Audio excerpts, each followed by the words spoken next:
It has become appallingly obvious that our technology has exceeded our humanity. Albert Einstein. Gigabits, teraflops, and megapixels thereupon. This is modern escapism.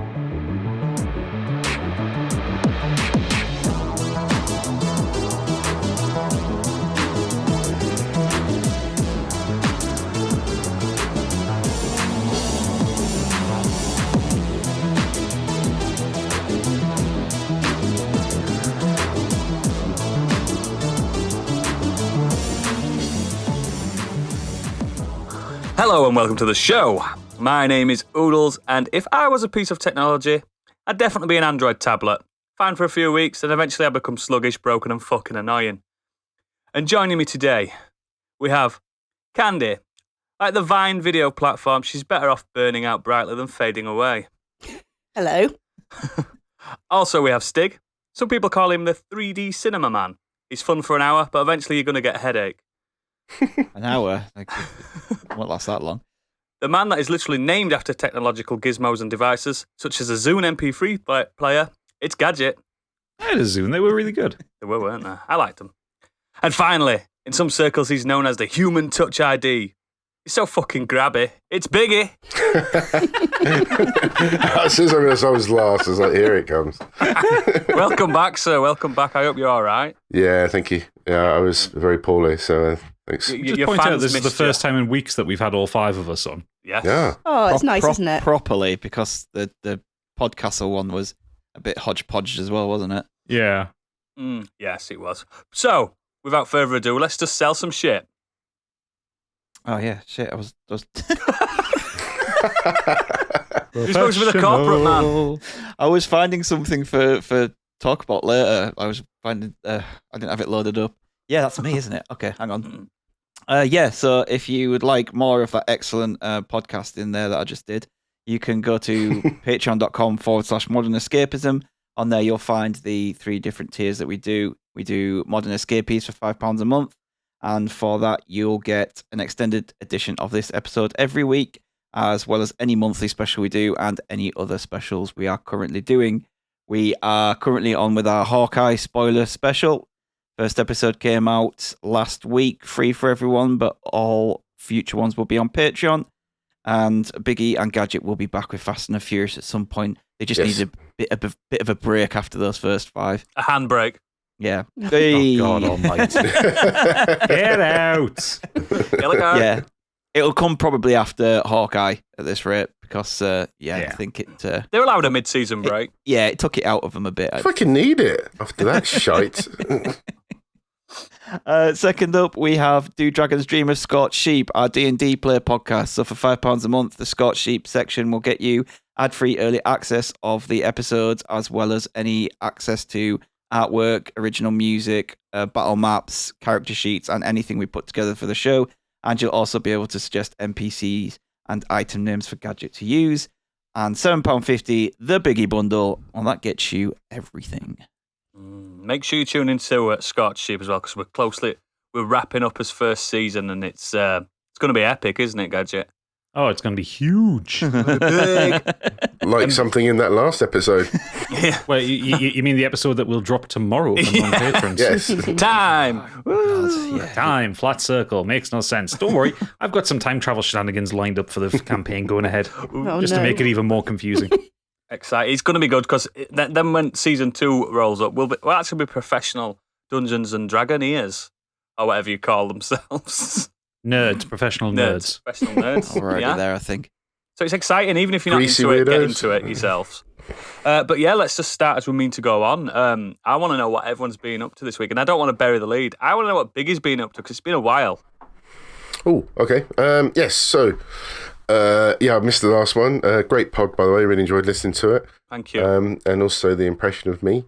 I was after... What'll happen? It has to happen. I know. After people eventually just won't want to be off sick because the impressions are just getting worse and worse.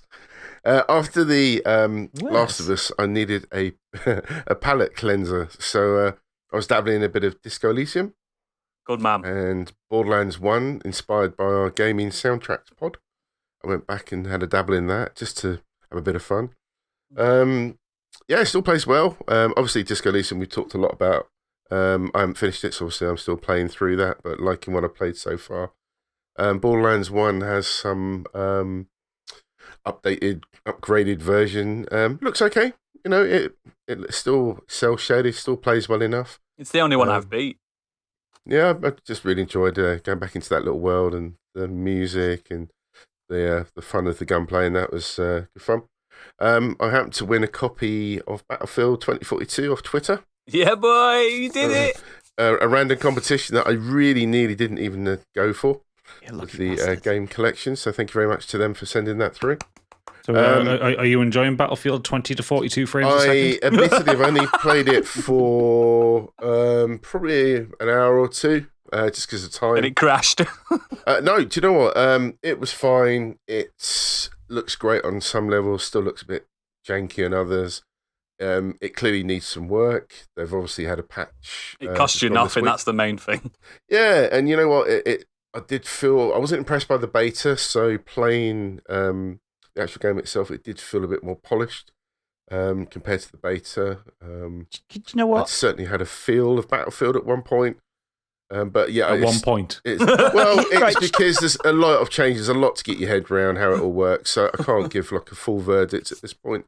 And they are going to patch it. They've already had one patch. There's more to come. It's a live game. It's gonna. Yeah. I have a bit of a bone to pick with you, Biggie, about Battlefield from Punk's episode. Not for Battlefield 42. I've literally played nothing of it, so I have no opinion on that. I'm just a bit disappointed that it's not getting great reviews.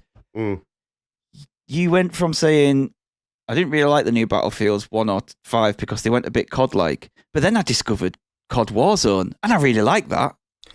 And I'm thinking, hang on, you don't like a game because it's like COD, and then the next minute you're praising a COD game because no, you're right. There's a reason for saying also that. Battlefield 1 is incredible. So I wasn't used to the change that they brought into when they obviously saw how well COD had been selling, and they were trying to sort of mimic that. And then having played COD Warzone, I can see what they were trying to do, but COD Warzone, COD have been doing it for a long time, obviously, and although I haven't played many versions of it, I can see what they were trying to do with Battlefield. We went back and played them, and just couldn't get into them. So that was why I was saying that. Whereas I enjoyed COD Warzone for what it was, but didn't like Black Ops. I thought Black Ops absolutely sucked ass. And for people not in the know, that's a reference to What the Fuck Do You Want podcast by our good friend Deadbeat Punk. If you've never listened to that podcast, don't listen to it if your granny's there. I thought you were just going to say don't. No, listen to it. It's a good podcast. I'm on it in a couple of weeks. So listen to it with your headphones in. Yeah. Completely different subject to Biggie, so no gaming discuss this time round. Yeah, anything else then, Biggie? What else have you been doing? I watched Kingdom. Watching Kingdom. I haven't finished it yet, but really enjoying that on Netflix. It's South Korean political period horror thriller. Really, it's a bit of everything. I like it. It was Netflix's first original Korean series. Really enjoying it. It's apparently based on a manga series called The Kingdom of the Gods. Which I haven't read or know of. But yeah, it's set in a fictional medieval-inspired place called Joseon. Explores the story of a crown prince as he sets to investigate the source of mysterious plague that's ravaging the country. It's got a lot of political intrigue. No character seems to be safe as like Game of Thrones. You get to meet some characters and then they're off already. But yeah, it's really good. It's really well acted. Looks great. Costumes are fantastic. Cinematography stunning at times. Really enjoyed it. Yeah, well done, South Korea again. They are absolutely crushing delivering it. the goods. I think it's better than Squid Game. A lot better. It's different genre completely. It's different, yeah. I mean, I would say that. But why Squid Game got that hit, that like a global hit when Kingdom was already there? It's odd, isn't it? It is. You're right. I think. I mean, it happened to me. Don't get me wrong. I went to Kingdom after Squid Game, so I fell for it, but. It's odd, isn't it, that some things hit and some things don't straight away. And I don't remember there being a big push for Kingdom either when it came out. Because obviously the way that Netflix is set up now, they directly advertise their hits of the week as soon as you kind of log on. So you got it more in your face now. And Squid Game was obviously the number one at the time that when that came out. That was pretty much picked up by everybody. Yeah. But yeah, I mean, I need to speak with John actually, because he just he bombards us with all this great stuff to catch, but I've no idea where they're all being yes, John, that's a reference to John, our Asian correspondent. But yeah, it's there's a lot to watch, and I just need to find out where they're being shown. But yeah, really good. But yeah, that's it for me. That's enough, mate. But as long as you're feeling better and you're fighting fit, that's all I care about. Looking good anyway, mate. Thank you. So we'll move on to Candy. Yeah, so I've had a reasonably busy week. Actually, after we discussed Community last week, I started watching that, and I've watched the first season. I'm really enjoying it so far. It's great, isn't I love the characters are they're awful, aren't they? Yeah. In particular, the Spanish teacher. Yeah. He's so good. Senor Chang. Senor Chang. I absolutely love it. He's not that far removed from an actual Spanish teacher as well. I'm pretty sure I used to have teachers like that. I just got to the episode with Jack Black in it too, so that was a nice little surprise. So I think that's it might be the first episode of the second season. Yeah. Who else was in it? There was another cameo, so I can't remember who it was now, but it just came out the blue. You're now going to be forever just wandering around in the back of your head, hearing that little melody, Troy and Abed in the morning. Absolutely. But the main thing I did this week is that I went to go and see Canto. So if you don't know, that's the new film from Pixar. Mm-hmm. It's not. Sorry. I went to see it. I was in kind of a grouchy mood. I wasn't really up for being made to feel upset like Pixar films tend to make me do. They Good choice. They force sadness upon you, I find. It started with a really pretty 2D short before it called Far From the Tree. And that one was a bit of a tearjerker, so that kind of just served to infuriate me further. This one's going to make me sad. I don't want to watch it. Were you screaming at the screen? Stop making me emotional. I've just been corrected. It's not Pixar. Oh, right. Is it just a Disney one? Yeah. Sorry, I'm just being pedantic. Splitting hairs, but close enough. Thank you for correcting me, because there'll be somebody out there that's upset about it. Disney is pretty much they all look like Pixar's now. I bet if you look in those credits somewhere, there's some mention of Pixar in that. Yeah. Anyway, carry on. I've got something to say about this as well afterwards. Yeah. Well. Anyway, I'm pleased to report that it actually wasn't too sad. It had a couple of sentimental moments in it, but it didn't really go for the jugular like Coco did. So if you don't know, it's Encanto set around a magical house. It's occupied by the Madrigal family. And when the children of this family come of age, the house grants them unique special powers. It also gives them a bedroom each that kind of transports them to their own magical land. And Mirabelle, who's the main character, is the first child in the family who doesn't get any magical powers at all. Oh, no. So it's quite cute. I mean, the story itself is nothing really groundbreaking, and it kind of reverts to... so in my notes, I've written tried and tested Pixar formulas. So I'm going to say tried and tested Disney formulas. But there's absolutely there's nothing wrong with it. It's fine. It's quite a nice story for kids to be able to relate to as well. Like often if they feel like they're the only one who doesn't have anything special when they're surrounded by all sorts of talented people. The one thing that does really stand out, as always, are the visuals and the music. And every time they seem to outdo themselves with their animation. And Encanto is just no exception, really. I would say it's by far the prettiest animated Disney film I've seen to date. It's so rich and colourful, and the characters' expressions as well are so good. They capture expressions down to the ground, I think. And I was just taken aback by the hair. Yeah. For ages, I just kept looking at the hair on the characters, and like the hair looked incredible. It's so good, yeah, and just everything's so cute, and it really felt. If you've ever been to Epcot, it kind of transports you to that kind of same feeling, like you're surrounded by magic. Sounds a bit silly to say, but that's the kid in me coming out. Well, I have hair envy all the time. You've got hair; it's just on your chin. And my bum. One thing that was really, really good is this one seemed to have really good dance scenes as well, and the way the characters are rigged, they're just absolutely perfect. I can't imagine the amount of time it takes to create something like that. And And the music as well was really catchy. Even just hearing the songs just once, it's kind of stuck in your head. And the music was written by Lin-Manuel, which I didn't realize when I was watching it. But when I saw his name, Pedantic Stig just jumped up again. Then he was like, "Who?" Yeah, friend of Stig, friend of the show. He just got his name wrong. That's all. Yeah, it made perfect sense once I realised it's a little bit there's a little bit of hip hop in there. It's just really good. But yeah, it's definitely worth a watch for the kids over the holidays. Like I said, story wise, not one of the best, but it's entertaining nonetheless. I've not seen it like smash. I've not seen it like break grounds or anything. I've not seen many people talking about it. I know it exists. I know it's there, and I know It's my only been kids out 2 days, to be fair. They want to see it. Yeah, I know, but like even when like Coco was on the horizon, I knew about that months and months in advance because I was looking forward to it. Like I've not seen any guitar-based, to be honest. Pixar film or Disney film, whichever one it is, because I fucking adored Coco. So like, That was Pixar. I'm always up for Disney animation and Pixar. I'm always up for it, but this one, I thought it was a remake of Enchanted or something like that at first, like a Spanish remake or something, but it's clearly not. No. I really enjoyed it. The kids really enjoyed it. Candy's hit on most of the stuff I enjoyed about it. The music is really good. Good. But you're going to get that with Lin-Manuel Miranda. Like, he did Moana, so it's very much that kind of style of music.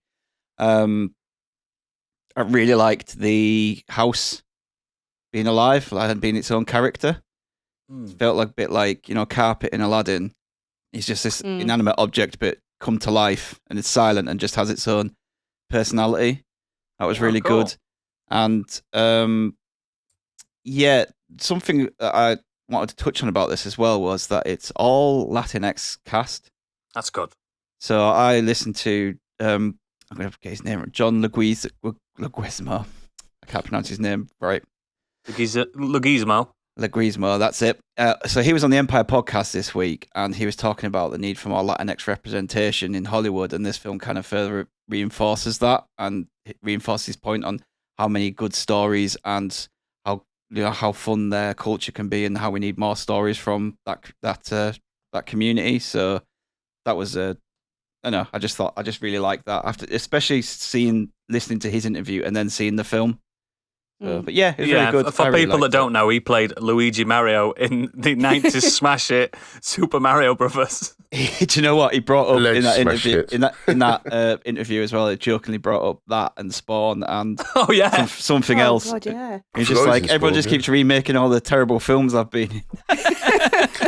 He was in Land of the Dead as well. Yeah, he's always been about. He's really good in Kick-Ass 2. Really good in that. I can't remember much about that film. Excellent. That's a good shout. We're going to move on to Stig later because I know he's got a bumper. I've only got 2 things now. Oh, that's fine. We'll jump into you then. Yeah, let's go for it. Candy's nicked one, but that's fine. Go for it. Go for it, sir. So I have had a bumper week. I think I might talk about some of these in the Patreon section. So I've just to go over some things. We binged Midnight Mass. Yes. I binged all of the second part of Masters of the Universe that came out this week. Nice. We started Hellbound. Good, innit? Yeah, we were up to episode 3, and it's gone some places in 3 episodes already that I didn't expect to finish it. It's fucked up. It really is. And I did start the new South Park special, but I fell asleep. Nothing on the show. I started it. Really I didn't funny. finish it either, but I don't know why. I just started watching it like too late, so I need to finish watching that. And that was what I saw of it though was amazing. They always hit. I don't think South Park's ever slowed down. A lot of people say it has, but I don't think it has. What they've seemed to have done with Cartman, I don't know what the payoff is yet because I haven't got that far, but there will be one. Yeah. But yeah, so the other 2 things that I did want to talk about was, first, quickly, I watched Celine Sciamma's new film, Petite Maman. As obviously everyone knows, I'm a big fan of her films, and this film is no exception. It is, again, another great film from her. It is a story of I've lost my notes. That's not helpful. Sounds boring. Line reading, please.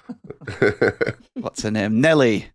A young girl called Nellie. That's it. I couldn't remember what her name was. That was the problem.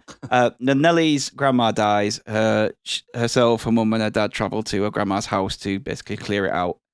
And while she's there, her mum finds it all a bit too much and leaves for the dad to finish it off. So Nellie goes off and exploring, because this is obviously her mother's house that she grew up in, and her mother's told her about all this tree house and this kind of wood fort that she made when she was younger. So she goes off exploring, looking for that, and she finds it, but she bumps into another young girl called Marion, who's playing around with the tree house.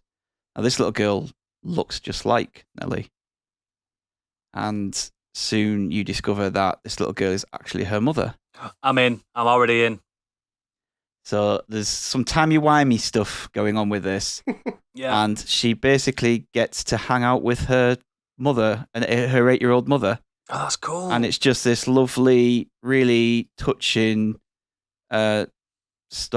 soft, meditative story about these two young girls just playing with each other, and they know it. They know that she says, "I know, like, I think you're my mother." Like, this is all like in the trailer and like knowledge, but yeah, so it is 78 minutes long. It's not even an hour and a half long. Can't argue with that. Yeah, and it's really, really good. I So feel like I want to cry just at the synopsis. I've got all misty eyes. I love Yeah, it. it's just- As soon as you said that, I was like, fuck, yeah, I'm in. just this. Imagine the thought of being able to go back and play with your parents, but they were a child. Like, it'd be interesting. But yeah, it's really lovely. That's the best way I can describe it. It didn't let me down. She's just an excellent filmmaker. She just knows how to portray young people. I don't know how she does it so well, but she does. Like, whether it's a teenager or an 8-year-old, or women in the young 20s or something like that, she's just so good at portraying them on film. If it's anything as beautiful as Portrait of a Lady on Fire, mate, I'm in. Yeah, it's not up there, but it's good. It's Cool. what else did it? Probably a second best film. Yeah. Yeah. But the other thing that I want to talk about was The Wheel of Time. The Wheel of Time, hot on the presses. The Wheel of Time. There's been a lot continues to of turn. chatter about this online, but I want to know your thoughts. It's not good. Oh, it's not. So you're agreeing with a lot of the chatter online. So this is the adaptation that Amazon have made of Robert Jordan's epic 40-novel series, I think it is. Imagine writing 40 novels. 14. Oh, I thought you said 40. I'm going to say, fuck. No. The same he, saga. He passed away before he even managed to finish it. That's how Now I feel bad. how long it is. Yeah, he's retired. He's retired. For a while. Retired from writing. Yeah, he's not going to hit that 40 now, is he? No. But yeah, I don't know what's happened. £10 million an episode this has cost them, and it doesn't look anything like it should do. Just doesn't have that same feel or pacing or anything. There's not enough lore to set you up to start with. It kind of throws you straight into something, leaving you confused. And they desperately wanted to get some action in there in the first episode, so the pacing is just all over the place. The first 2 episodes in particular, just they're so rushed. You go from this place to that place. You suddenly meet these people. Oh, now there's a new group of people. Oh, look, there's a third group of people. Who are these? These people have gone over there. They're split up from here and they're over there. And you're like, where the fuck is everyone? Like, slow down. In 3 episodes, I gave it 3 episodes, the 3 that came out. And after that, I was like, nah, I'm tapping out, because there's nothing there to grip you, unfortunately. That sounds like, Firefly, when that was originally televised and it was all out of order with the episodes. It sounds kind of like they've done that. No, it's not out of order. It's just a mess. No, but it sounds like it. It just sounds like a complete mess, because that's, if you'd watch Firefly with all the orders out of sync, all the episodes out of sync, you'd be left like, who are they? Why are they there? What's going on? Yeah. It's the same. Considering how much they wanted to be like Amazon's version of Game of Thrones Or The Witcher. or The Witcher, it's ridiculous the idea that they wouldn't start it off. Like, if you think back to the very first episode of Game of Thrones, Everyone's calling people by their names. where everyone's calling people, no, it fucking happens. Yeah. It's people turn up and have conversations, Get into and then, the family, then a kid learn- gets kicked. yeah. Then a kid gets kicked out of a window at the end. Yeah. But other than that, nothing.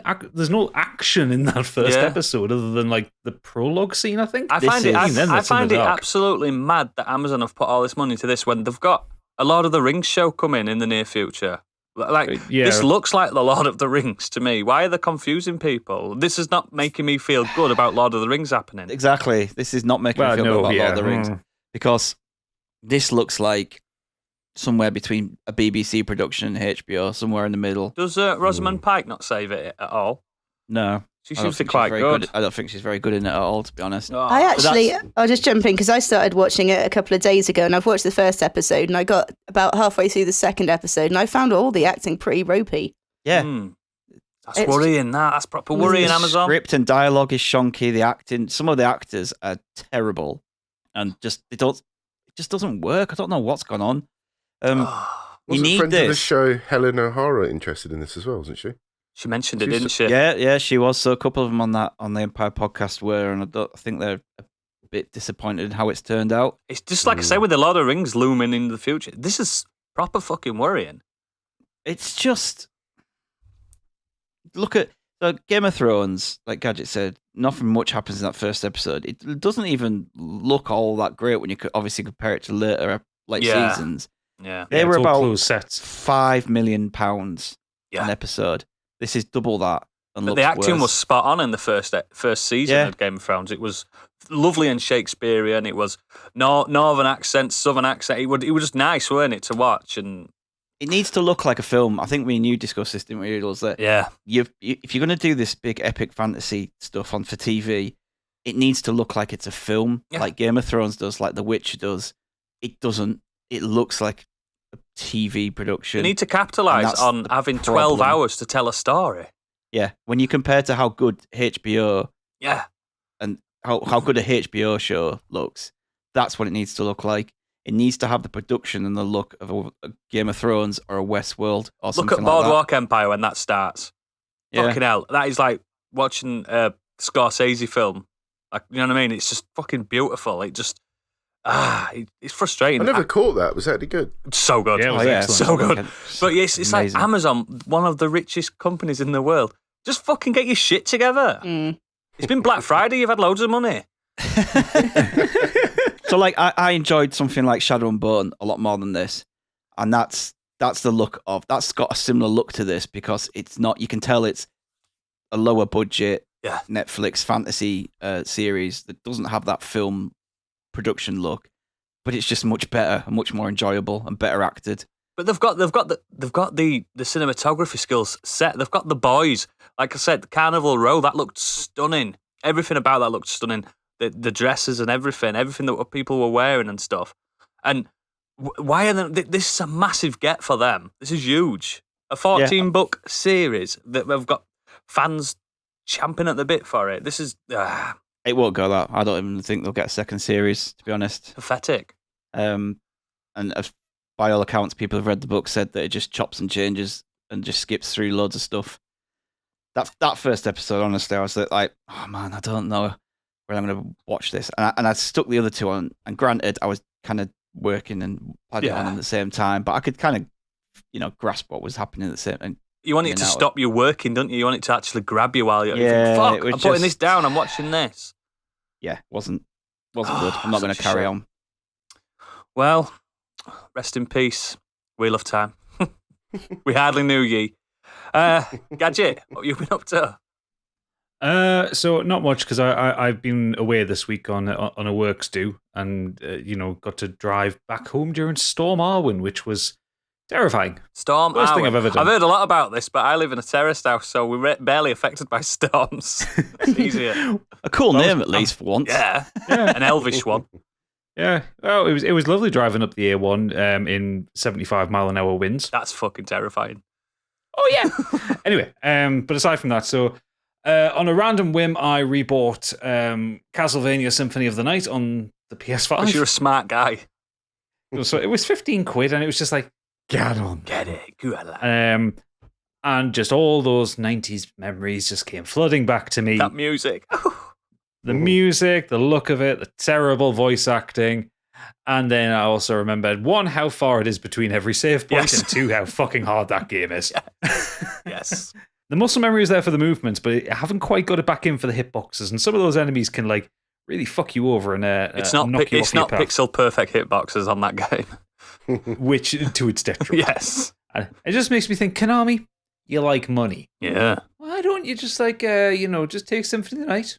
Maybe just spruce it up a little bit of 4K, little bit of fixing those hitboxes, maybe a bit faster, more metal. Give it to Team Cherry.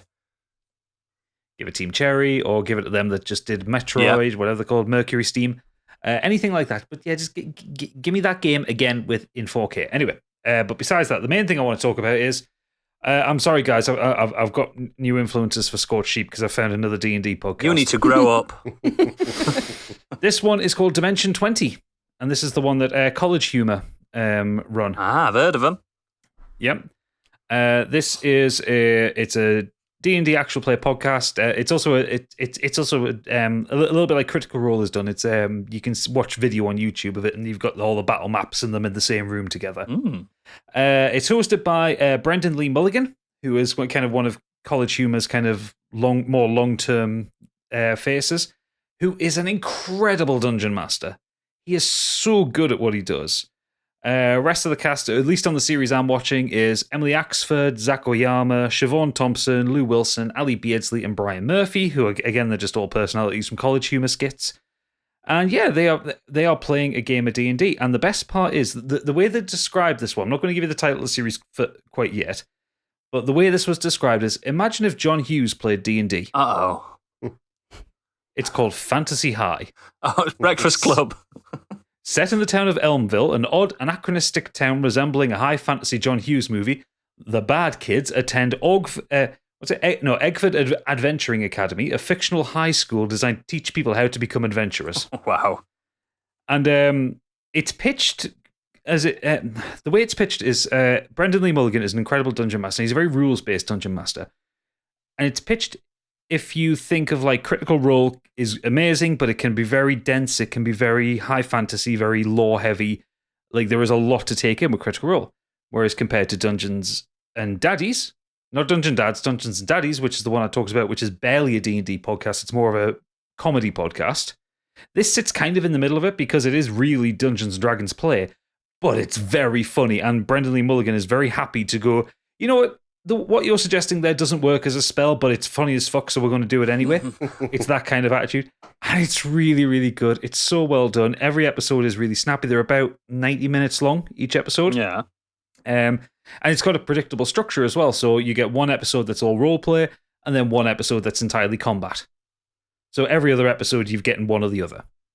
And it works out. It's a great listen, and it's really funny. And Brendan is... not Brendan, Brennan, you dickhead. Been calling the wrong name. Brennan Lee Mulligan is his name. Brennan is a fantastic DM, but he's also like a fantastic voice actor. He has so many voices. He's up there with Matthew Mercer, like in his ability to just knock a voice out for with little to no effort. And if you watch it on YouTube, if you go and watch the episodes on YouTube, the battle maps they have are fantastic because, like I say, it's like a John Hughes movie. So it's all these kind of, you know, the first big fight that they have is in the school cafeteria against a monster made of creamed corn. Fair enough. Yeah, and they've got the figurines all set up. Everything looks brilliant. Yeah, it's just really high production value, and it's really good. And they've got like 4 or 5 different series of it, all telling like kind of different stories. They have people from Critical Role guest in it from time to time. They've had all of the cast of the Adventure Zone doing a small little campaign. They'll be asking us soon. Yeah, soon to be I hope so. Scorched Sheep. Yeah, but yeah, it's really worth listening to or watching. Well, not if we get their name wrong. It's Brennan. Brennan, yeah. Well, I haven't encountered many Brennans in my life. I've encountered a lot more Brendans. Yeah, same, mate. Yeah. So, but yeah, it's not much to talk about really. But yeah, I listened to 10 episodes of that on my drive to the South Coast and back. Wow, that's how long it took. Yeah. Absolutely binged it, and it's actually so accessible to people who aren't normally into D&D. Like Pip's currently sat downstairs watching it. Like we started watching it because I wanted to show her just like so people like me funny then moments. Yeah, yeah, you might learn a thing or two. About time. Ouch. They have a bard. She's a tiefling with an attitude problem and a bass guitar. Oh, never trust a bard. I've always said that. No, they're the worst. But yeah, Dimension 20, give it a listen or a watch. It is absolutely worth your time. And again, a little bit like our D&D podcast, even if you don't give a shit about D&D, it's worth checking out because it is very funny. Excellent. Good pick. Right, well, it's me then now. I've done 2 things of note this week, apart from existing. I've started a game called Metro Exodus on the PS5. Oh, excellent game. Oh, this slaps. This fucking slaps. Hang on a sec. Isn't this like the third shooter that you're playing this Told year? you, I'm going through Running out boundaries. of games, that's why. I'm bursting. I'm Now we bursting have to go through. through the FPSs. Bursting walls down. And I'm just going through the motions. I'm trying to get out of my comfort zone. This doesn't feel like a first-person shooter at all. No. It does feel more like an RPG than Just got anything, doesn't guns. But if you don't know, it's based on the Metro series of novels by Russian name. it? Come on, try it. Try it. No, I haven't written it down because I'm not bothering. Not after the South Korean shit I went through last time. His name's not that hard. What is it? Smirnoff vodka. Smirnoff vodka. That's his name. It's Dmitry Glukovsky. That's the guy. That's him. And the very famous books that's based on basically post-apocalyptic Moscow after the nukes have hit everywhere. And this one is the third one in the series. This is not based in Moscow anymore. This is the Exodus. This is you escaping Moscow and seeing the world. And my God, that world is very beautiful on the PS5 version. My God. It is. Wow. The haptic triggers kick in. Everything just, oh my, it feels super next gen, even though it was made for last gen. It's just so good. I think they've basically ported the PC version because I got it on the PC when it first came out because it was the first game to come out with with ray tracing. Oh, it's there. I just got my RTX graphics card. I was like, oh, I want all those rays. It's got some of the best traced. water I've seen in a game. However, Artyom, the character that you play, can't swim. So No. it's just to look at, not to swim in. It's just. Have you played the other games in the series? I played a bit of the first one back on I'm the same. PS4. What you'll find, there's a lot of things Artyom can't do. Yeah, speak for what? Speak, climb over certain walls. Oh, on this one, he's fine. He can get over it, most things, but he can jump and stuff like that. But yeah, what I really like about it is the crafting of you. The guns are like shit guns, like almost steampunk looking things. Some of them are pneumatic, like ball bearing guns and stuff like that. And it's actually quite scary as well. The game, it's pretty horrific, and you've got to monitor all your equipment. You've got gas masks on because there's radiation, and if you get hit in the face, it pops a little hole in your gas mask, and you have to put a plaster on it and stuff like that. It's so fucking cool. But I've got to a point. I think, judging from how long to be, I'm not even a quarter of the way through. It's quite a long game. The worst possible things happened, and this is a brief spoiler. My wife's pregnant, and it worries me much because I don't like when things are in peril like that. So What about the game? the game's incredible. No, not my wife. Not my wife. she ain't pregnant. Trust me. But yeah, I'm currently really enjoying that, and it was nice to step out my comfort zone with that. But the main thing I've done. Just before you move on, did you find the big flappy thing in the first level? Yeah, the big flappy thing I did. Yeah. Yeah, when you walk up this tower and go, oh, there must be some nice loot up here, and you just this huge kind of monster bird thing looks at you and you're just like, oh shit, myself. He was asleep, and I disturbed it. Oh yeah, he's not happy when you disturb him, is he? It's really good. If you like Fallout, but you can't be asked with the fetch quests, this is perfect for you because it's level based. That's the best thing about it. I think it's not open world. There's basically like five like massive open world levels, Yeah. but they've each just got like kind of bog standard kind of things to kill this thing, go here, find this. Yeah. It's definitely worth playing through the first two games, especially the first two games are very much like Half-Life in terms of that they're very linear, but they like introduce you to a new idea and then push yourself forward, and then they drop that and give you another new idea. Very tense games, but Exodus gets very tense in places. It does that clever Halo thing as well, where you can't have many guns, which I've always loved about Halo. You can't carry all the guns. But yeah, it's really good. But I'm going to move on to something extremely stupid that I've done this weekend. I've watched an nearly 8 hour 3-part documentary on the Beatles. Because this is what I do, don't I? This is what I do. This is called The Beatles Get Back, directed by Peter Jackson and created by Weta Workshop. Now, I'm telling you now, this is all footage. Haven't turned the Beatles actually into Beatles. No.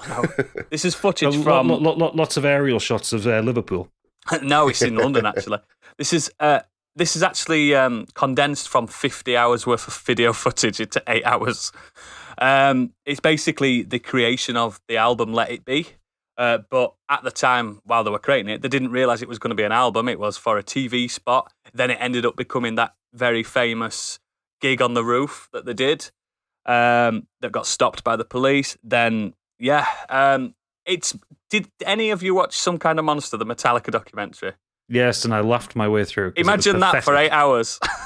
Oh, God, I could barely last 2 hours of it. That sounds like my early 20s. Yeah, it's so candid. I can't believe Paul McCartney's allowed this to happen, to be fair. Do they come off as baddies throughout it? Not baddies, no. Just knobheads. Well established that they were all knobheads. Like George Harrison leaves the band, and I didn't even know this about the Beatles because I'm quite a big fan of the Beatles, especially the when they get back from India Beatles when they're off their head. I love that about them. I love the crazy Beatles, and Let It Be is one of my favourite albums that they did. It's their last released album, but not the last album that they did in the studio. That was Abbey Road, but release order was weird, and I thought it was the best of. Well, they didn't release that, but yeah, it's weird. It's one of those programs or films that you can't watch if you want to quit smoking because literally.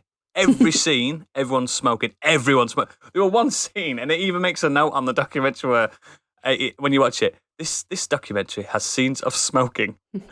That wasn't enough. This is just a cigarette advert.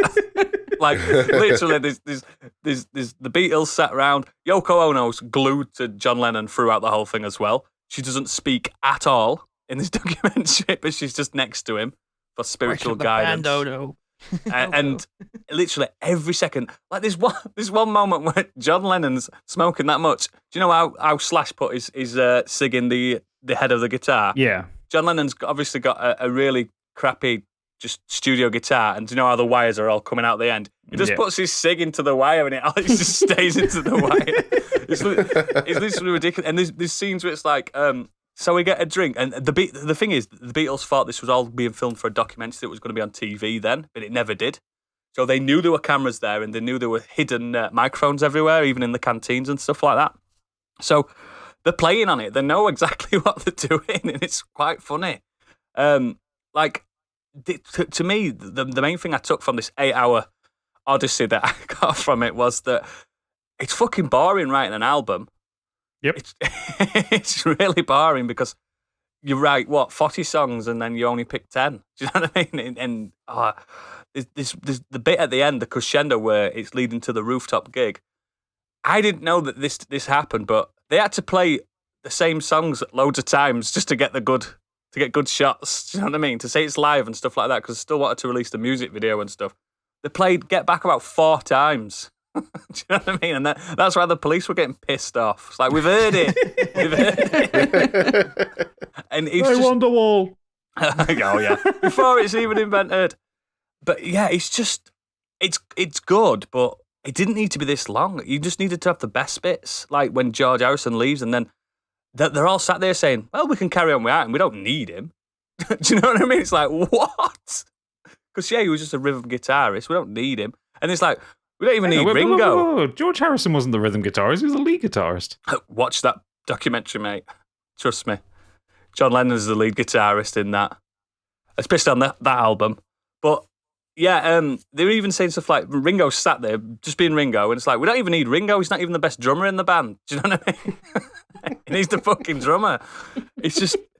And what I did get from it is that Paul McCartney, literally, there couldn't have been a band without him. He does absolutely everything. Like, all the writing. I thought he died. Paul McCartney? No, he's still alive. He's very much alive. I mean, as of this recording. Isn't that the theory, the conspiracy theory? Oh, yeah. Oh, shit, yeah.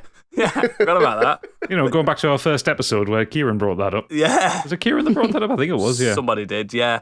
But whoever this man is, he's named Paul McCartney, and he does absolutely. I knew he was obviously the better of the singers and lyricist, but he literally does everything. It's like, come here, Ringo, give me them drumsticks, and he's on drums showing him how to play it, and it's like, give me that guitar, give me that piano. Do you know what I mean? He does the whole fucking thing, and that's why they all get pissed off and want to leave because it's just him. Yeah, but it also does go to explain why, out of the four of them, like after the Beatles split, he was the one that had the most prolific career. Yeah, because he's the one that needed to do it. Yeah. I mean, John Lennon did get assassinated, but that's by Well, the by.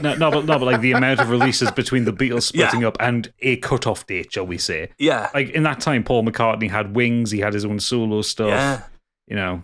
He was actually a genius when it comes to, because he was saying stuff like, no, do it like this, do it like, and everything he was saying to do it like absolutely spot on, bang on the money. He just had the ear for it. And another thing, like, it was created by Weta Workshop, which is, I think it's Peter Jackson's studio, isn't it? That. Yep. And this documentary looks like it was filmed last week. I don't know what they've done with the colour. I don't know how they've made it look this good. Have you seen Shall Not Grow Old? No, I haven't. No. Just incredible. That's what he did before Yeah. 3 years ago.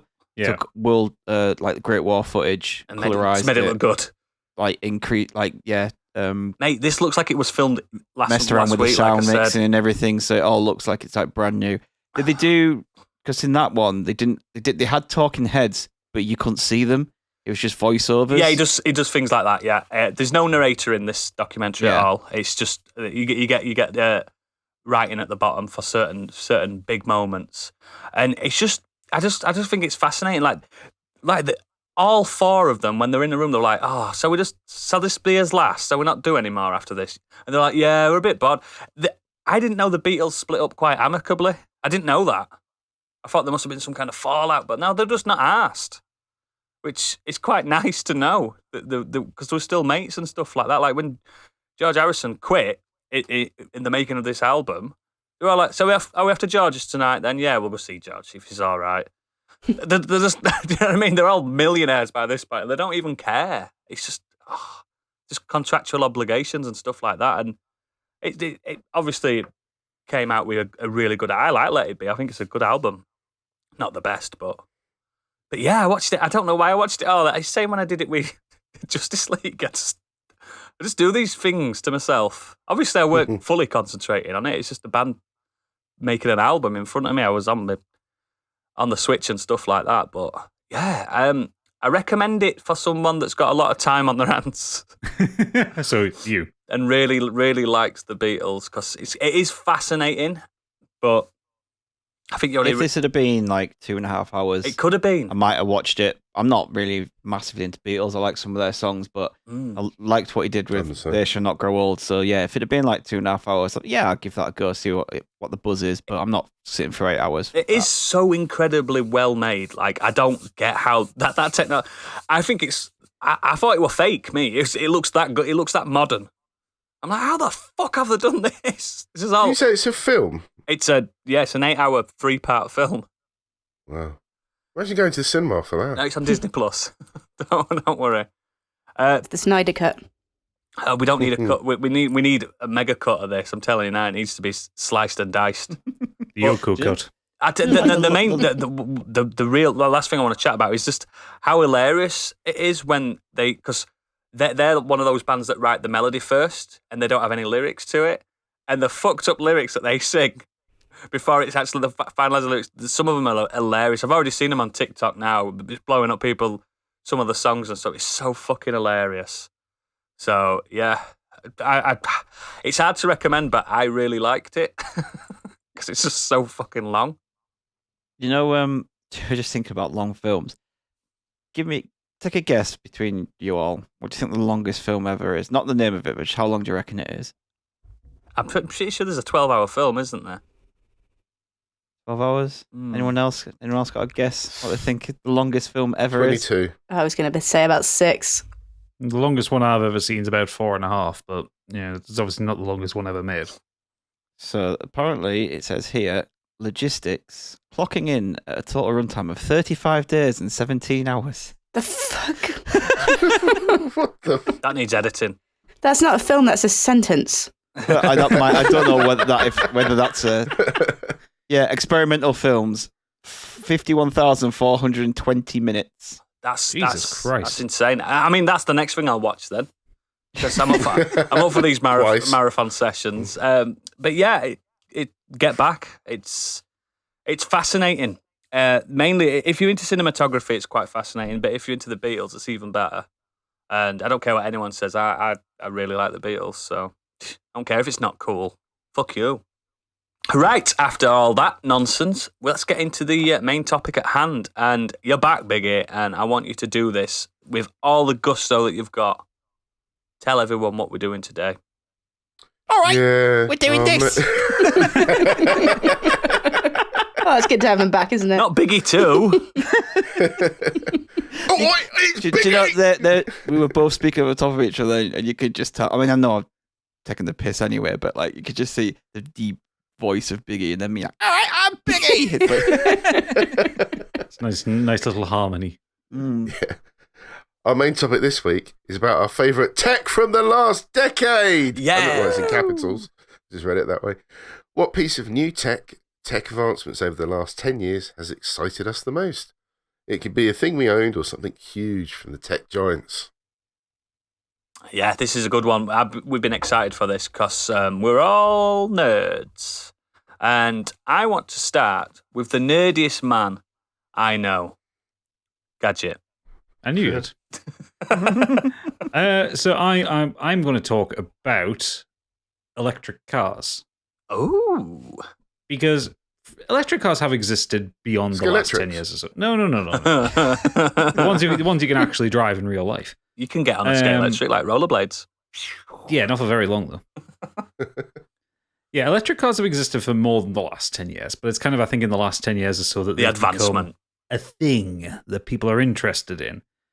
You know, if you ask most people what they consider the original electric car was, everyone's going to think about that wonderful little shoe-shaped thing, the Sinclair C5. Yes, that one that I remember seeing that video and Noel Edmonds rolling up on one. Yeah. It's really famous. Like, look, this is the future. It's not. No, it wasn't. Almost bankrupted Clive Sinclair as well. I just looked it up. Okay. Yeah. Yeah, there's if you look up some of the videos on it, there's great videos like BBC reports of him kind of pootling around London in it. Yeah, saying It's you a don't picture need here a of the driving guy- license for this. Well, that means the police are probably going to ban it then. Yeah, there's a guy here just like driving past a black cabbie and just reaching in, just shaking hands in the middle of the It's road. pathetic.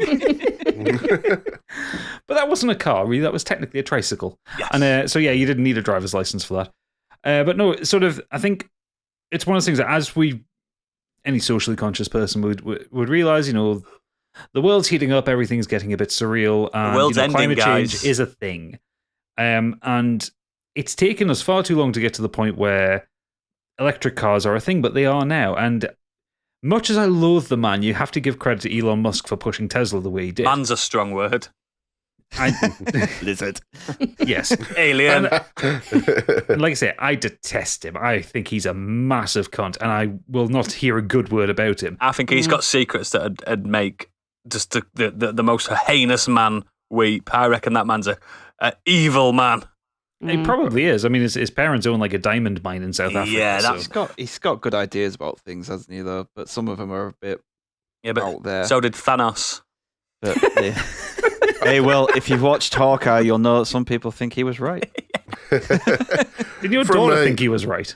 From the last pod, when you talk about Zuckerberg throwing up on his food, like, Yeah. I can see Elon Musk doing exactly Yeah, Zuckerberg's the same thing. the fly, Elon Musk's the lizard, and if them two get in a room, he's just going to lick him up. Okay. Okay, pushing so far away from that as quickly as possible. Because of Tesla, electric cars were considered cool. And, you know, there were these ridiculous publicity things like when SpaceX kind of kicked off and Elon Musk launched his Tesla Roadster into the sky. Yeah. You know, because he's a billionaire and he can do shit like that. Fair enough, whatever. But Tesla's became this kind of de facto idea of what an electric car should be. When you looked at the interior, they look different to your average road car. There was a lot made of the fact that an electric car, because it doesn't have a gearbox or anything like that, has kind of not unlimited torque, but it's like instant torque. Like you put your foot down an electric car and it fucking goes. Shit off a shovel, isn't it? Yeah. And Tesla made the idea of an electric car cool because the cars look nice. I know apparently the quality control is absolutely terrible, but when you see one driving down the street, you think, oh, there's a Tesla. You know, it's like you don't think the same for like a Peugeot E208 Or a You know? Nissan Leaf. or a Nissan Leaf, which might be the dullest car ever created. But they are getting more popular, and the big brands now have seen that, the writing is on the wall. The UK government said that I think all new cars have to be electric by 2030, and other countries are like 2035, 2040. Gulf are that weeping. Kind of thing. What about our oil? Well, yeah. And I like the fact that everything is pushing in this way because I think electric cars are really cool. I think, Mate, I think they're cool as well. There are a lot of limitations with the internal combustion engine that have we've put up with for years. The noise of them, the smell of them, the fact that dangerous. Petrol and diesel cost so much. You're basically sitting on an explosion all day. It's crazy. See what happens when you pierce a lithium battery. Yeah, that's true.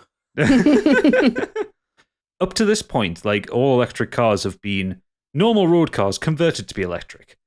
And we're starting to get cars now which are designed from the ground up to be electric cars. So they have a lot of things in them which electric cars never had to consider. So like the idea is most of the time you're actually just sitting on top of the batteries. The drivetrains are different. You get all the wheels can be powered individually, which I think is really cool. Yeah. I like the fact that maintenance costs can be lower on them because it's all modular. If you blow a motor, you just pull the motor out and put another one in, generally speaking. He says, not being an expert in fixing electric cars at all, but having seen the modular setups for them. Batteries in electric cars are starting to get to the point where they're being rated for about 500,000 miles. That's mad, isn't it? Whereas you'd expect out of your most non-Volvos to get about 250,000 miles out of a car. Yeah. Volvos obviously being the exception to that rule because they will go until the sun explodes. Yes. If you can kill a Volvo, then you are a terrible person and need to be monitored by authorities. Cockroaches and Volvos are going to be the last thing when the asteroid hits. Exactly, yeah. But specifically those old 80s Volvos. Yeah, if you're inside one of them during a nuclear apocalypse, you're fine, you're safe. Yeah, absolutely. Better than a fridge. Yeah. Yeah, I think electric cars are really cool, and I think it'll get to the point. At the minute, they're not really that economical to get because they're still really expensive. They tend to only do about 300 miles on them, but the charging network in this country and also in America is shit. Yeah. Like, they're one of those things that if you, like me, my driving just tends to be runabout stuff. Drive to the shops, drive to my mum's, that kind of thing. I'm not going very far. I could get away with an electric car. But anyone who does any distance or any kind of consistent commuting that is over 50 miles a day, you're probably going to need to stick with a petrol car for a while. But once that charging network gets built up and once they find ways that you can charge an electric car in under 3 hours, the network will be brilliant. There's a great video, I've talked about him before on this, Marquez Brownlee. Yeah. The tech guy on YouTube. He did a video where he did 1,000-mile round trip test between a Tesla Model S, the Ford E Mustang, and a petrol Audi. And he proved that you can do 1,000-mile road trip in America in a Tesla reasonably unbothered. He's got that cool matte black one, hasn't he? Yeah. That's very nice. Because Tesla in America have a really good supercharger network. And you just plug in your route and it tells you which supercharger to stop at for 20 minutes here to make sure you arrive with 40% battery. But the E Mustang, you can't use Tesla superchargers in America because it's a proprietary socket, so they've got to use the public network. And that one fucked them over. Oh, it's like Apple all over again. Yeah, it is. Well, the thing is, in this country, you can charge a Tesla at any charging point because European standards, isn't it? Yeah, EU rules. They all have to have the same charging connection, which works out much better. Which is happening to phones in the next year. Yeah. iPhone 14 now without a port. Yeah, no port. We're not putting one in. Yeah, but yeah, I think electric. I know this has been a little bit of a ramble, but I just really like electric cars. I think they're really cool in the future, and I know my next car will be an electric car because, like I say, or at least a hybrid. Just No, I'm just going to go full electric. Nice, mate. I think what they need all my mileage is just pootling around. And if I need to go any distance, if I need to drive to the south coast, to drive to, I just rent an internal combustion engine car just for the convenience of it. I'll get a train. No public. Ew. I don't do public transport. Have you heard of the Boring Company? Which is the Elon Musk company, the one that made the flamethrower. Another thrower. company, and so they're building. Well, in the States, they're building tunnels, and I think they're developing. They're specifically for electric cars, and probably give priority to Teslas, or will do, but they're going to, I think, developing charging roads. The kinetic road network, yeah.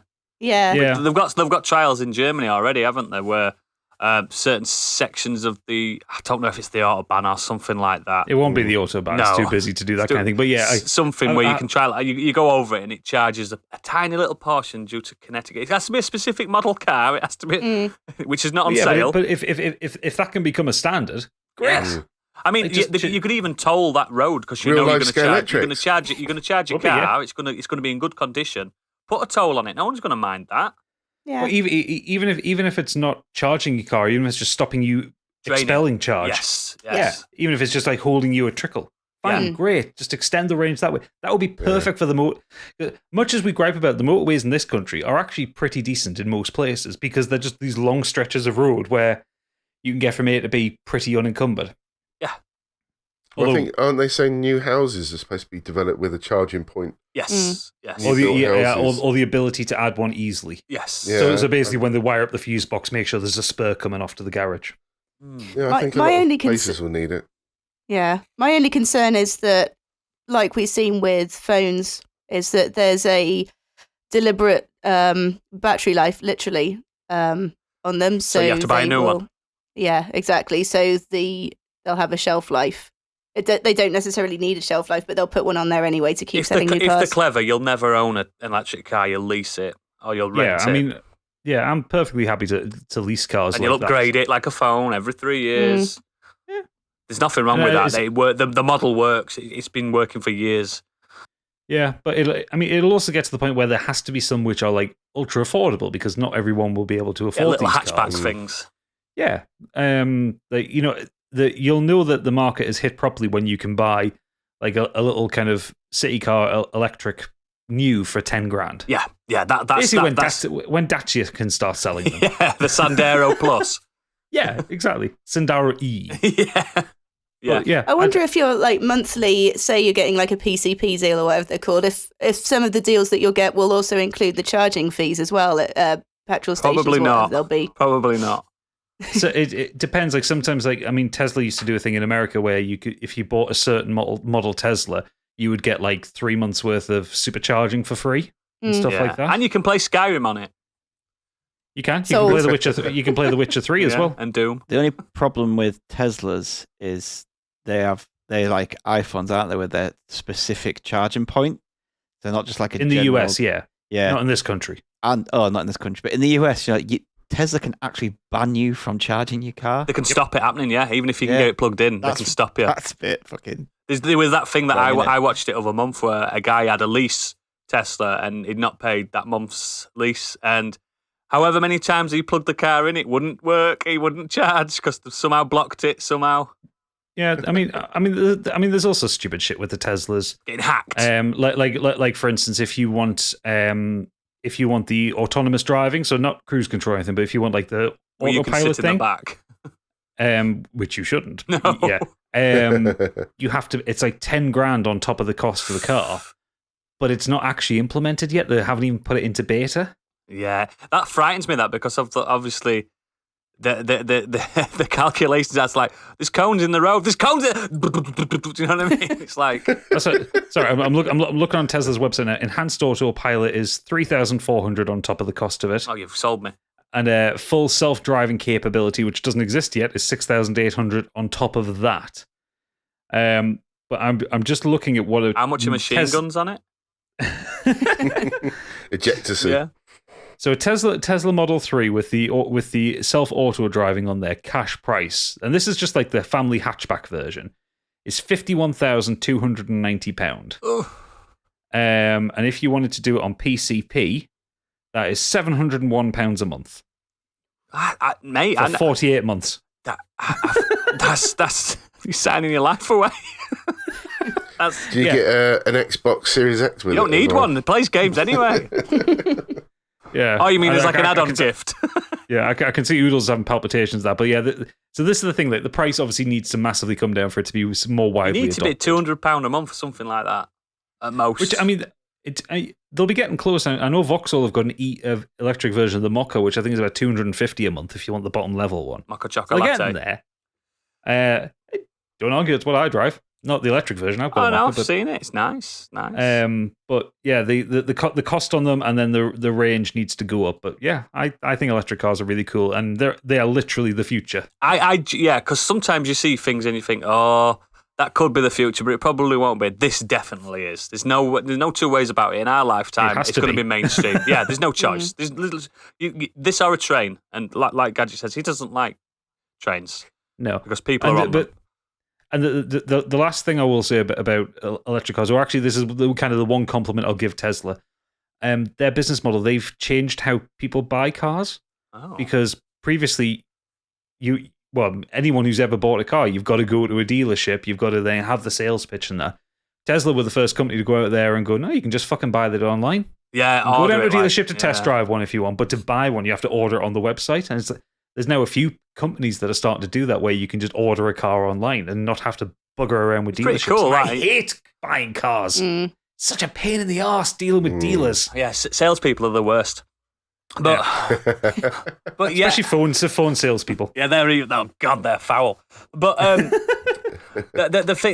thing that the legacy for me so far about Tesla is throwing that brick at that Cybertruck. Fucking hilarious.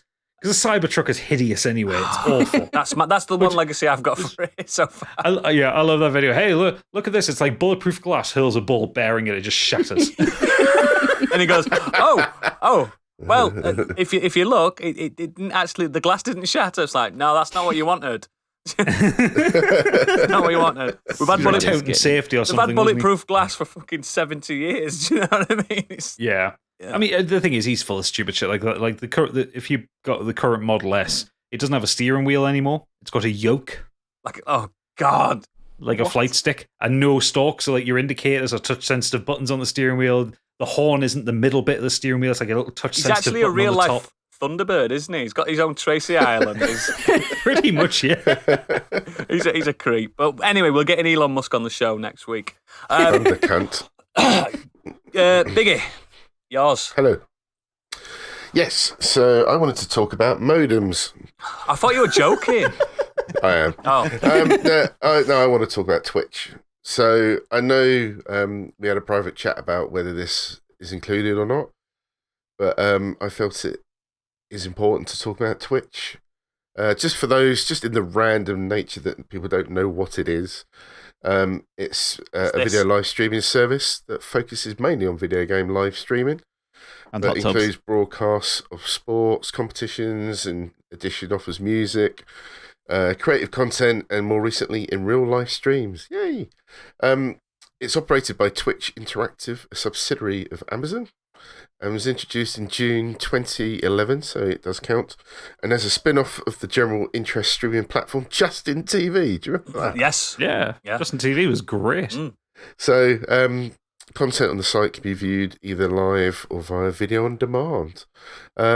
So, for those that follow me or us on here, it's been used for gaming streams. I too have had mixed results with my streams, whether it's Dark Souls or my somewhat interesting Final Fantasy VII Blue Screen of Death. The stream that no one ever saw.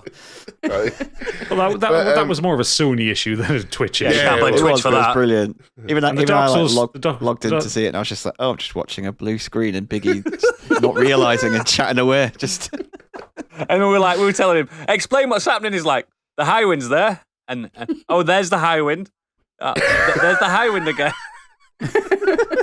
So funny. Yeah, and it's great when you have the support from the viewers that have joined you, whether they're guiding you or encouraging you to keep going. But it also, unfortunately, comes with the trolling effect too, particularly when you have so-called friends like Enflem and Slow Reflex, cunts of the show, winding you up and poking fun at your failings. But it's all done in jest, hopefully. We ourselves have done a few talkovers, play games together, interacted with our listeners too. So it's a great format for that. But it's not just for gaming. Personally, for this year, I've discovered that DJs have also turned to Twitch during the pandemic, as they've been unable to sort of book the live events that they used to. So whilst I've been working from home, it's meant that I can have Twitch running in the background. and I've discovered or been watching some of the DJs I mentioned on here before, like Scratch Bastard, The Gaff, DJ Epic, DJ Newmark from Jurassic 5, Jazzy Jeff, Maceo from De La Soul, just to name a few, who will all stream for hours for free, or you can subscribe and support them and drop bits and all that sort of stuff in to give them a little helping hand. But it's not just that, it's the communities that also follow. Will randomly drop subs for followers as well, people new who have just tuned in, if they're trying to sort of raise awareness for the channel. I was literally watching DJ Epic the other night, and my subscription had finished, so I was thinking about resubscribing, and someone just gave me a sub, just like that, out of the blue. It's just so nice. The support for the communities as well. The same sort of people follow the same sort of DJs, and there's sort of this little community that you keep seeing the same names pop up. You're watching them, you all chat about stuff in life, or just enjoy the vibe of the DJs that are playing. It's excellent. It's just really lifted me this year.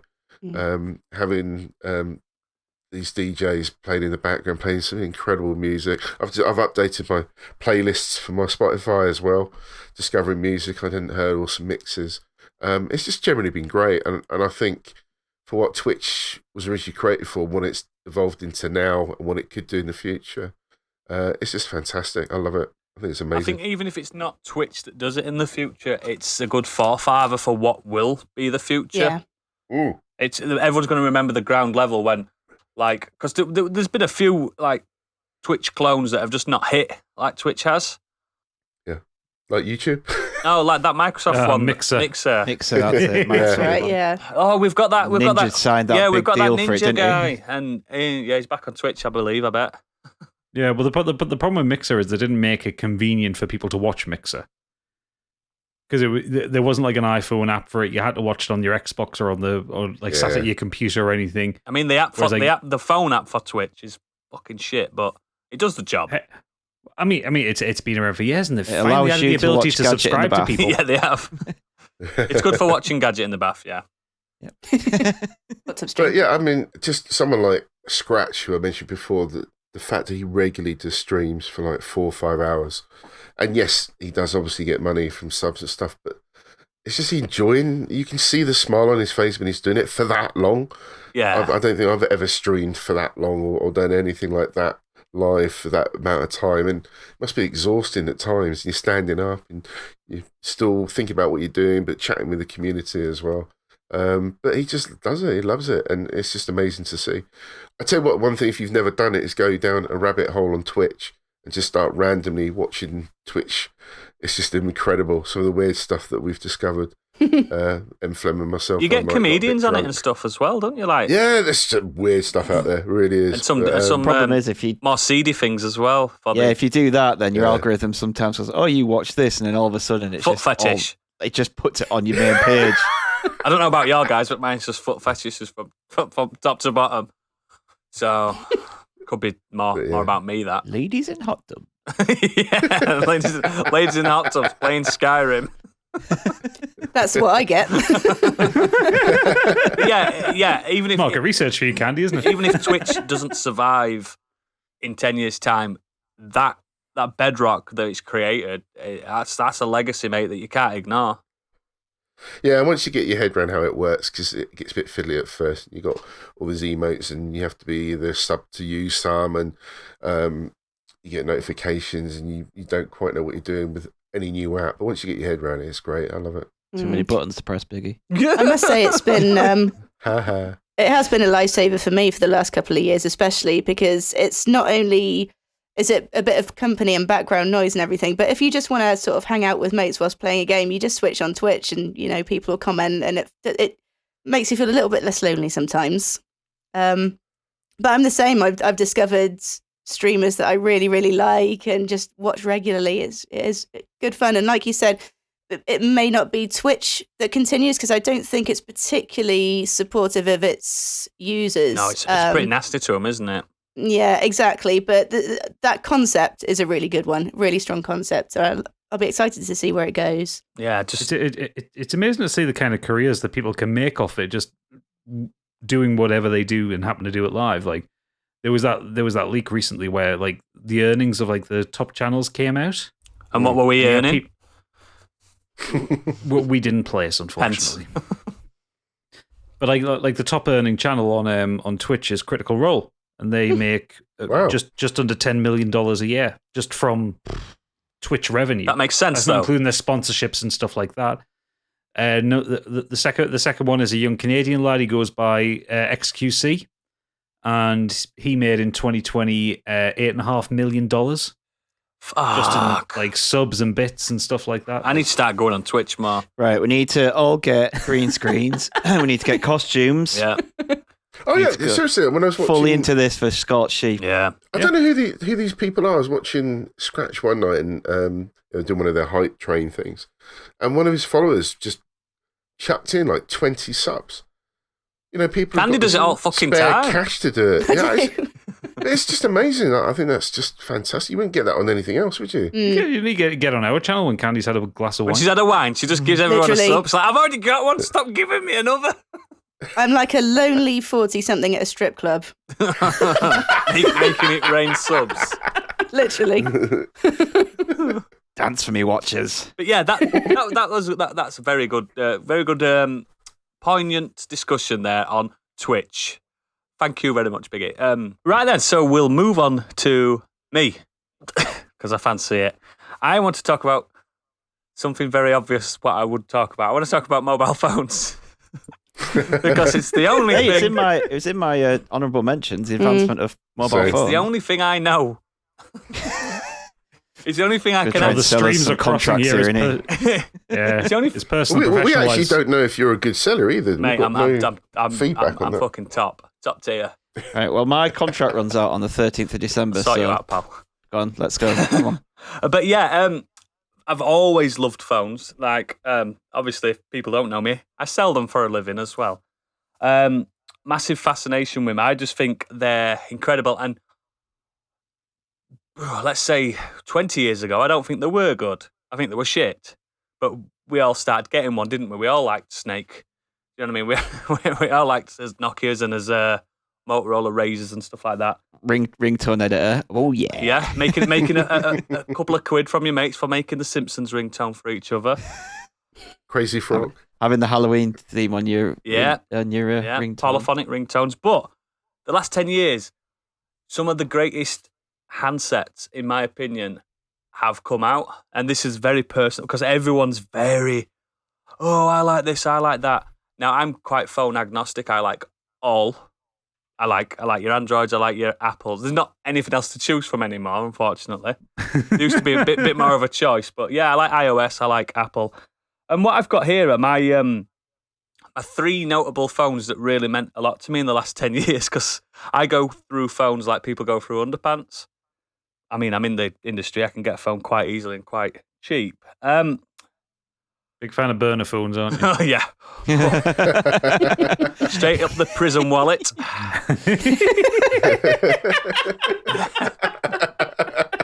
Oh, definitely. But this is the first phone the first one I want to chat about is the first time I heard the phrase flagship killer. Now, that is... Fuck's sake. No, that Marketing bullshit. That is proper marketing bullshit, but that's a hot thing now, isn't it? This is a flagship killer. What that means is it's not a £900 phone. It's somewhere mid-range, and it's got that £900 premium to it. Who remembers the Nexus 4? I remember that one. Created by LG, collaboration with Google. Now, the Nexus phones, for anyone that doesn't know, in Android terms, is the most stock Android you could possibly get at that moment in time, which is 2013. A lot of people listening to this have probably got a Galaxy or an iPhone. Now, a Galaxy is very, very layered version of Android. Hobbled, I think is the word. Yeah, hobbled.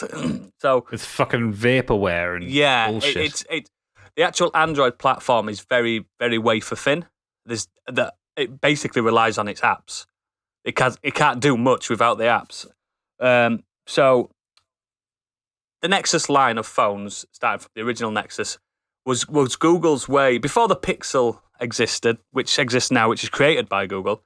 It was their way of saying this is the most vanilla Android you can get, which means fast, means speed. It means we can focus on camera technology, which a lot of people forget.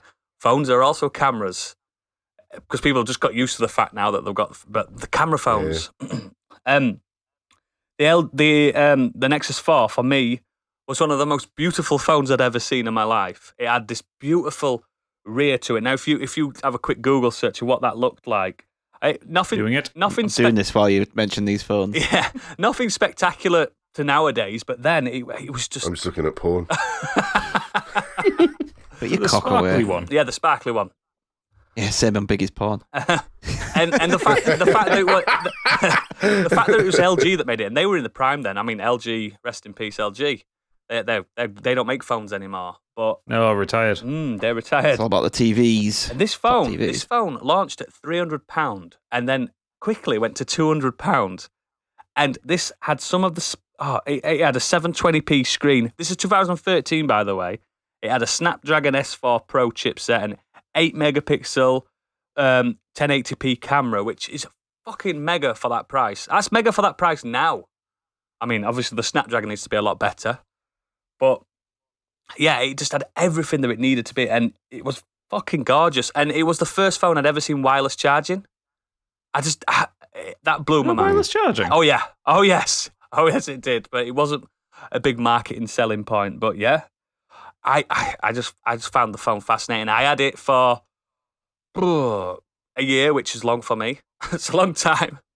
I don't know if you guys ever held one or looked at an Nexus. No. They were I don't know what phones you guys were rocking in 2013. Probably just iPhones, yeah. No, I think I had a BlackBerry. A BlackBerry, yeah. BlackBerry. That was a choice back then. 2013, I had a Galaxy Note 3. I like the Note 3. Yeah, that was a good Oh, one. actually, I might have done that. I had the only iPhone I've ever had is an iPhone 4, so that might have been No, around. then. it was around, but yeah, you might have been mid-contract on that one. Oh, released Was 2010. the- Yeah, so no, I've that's the only one I've had, and I've just had Androids. Wow. since. Sony Xperia out Yeah, there. yeah, it was, yeah. I think I had an Xperia. Yeah, I've flitted between Sony's, Z1. I think that was. Samsung's, and See, your Sonys they've not been very bloaty. They've had their own like Sony experience, like UI or whatever, but not as bloaty. Samsung is ridiculous. Still to this day, that one touch. It used to be called TouchWiz, didn't it? And now it's like Yeah. One UI. It's a lot better One UI, but it's still Samsung as fuck. It's the best way to Bixby describe can it. go and fuck Yeah, himself. Bixby's got his own Yeah. button. He's got his own Just button. chimes in every now and again. Yeah, he's just horrible. But the Nexus line, they like you get a Pixel now. That is pure Google. But this was just, I don't know. There was something special about that relationship between LG and Google. It clicked and it worked. But the next one I want to talk about is a fun little ditty of a phone. The iPhone 5C, released the same year as the Nexus, but the back end, because iPhones always release at the back end. I got the green one. If you don't know what the 5C looks like, it's the cheap looking one, the colourful I one. was going to say it was just a 5 with a plastic shell, wasn't it? Minging. I think it was a four. Yeah, I I think it was a remember 4S with a plastic shell, mate. I don't think it was as powerful as a 5. I never thought they were particularly good. Ugh. The main thing I liked about it was green, and the fact that I could afford that was my very first iPhone, because it launched. Without looking, how much do you think it launched price? I think it was $399. 2013. Bear in mind, it launched at Yeah, I think it was £469, £469, which to this day is considered very cheap for an Apple phone, which is mind blowing, isn't it? But yeah, the main thing I liked about it was just sexy.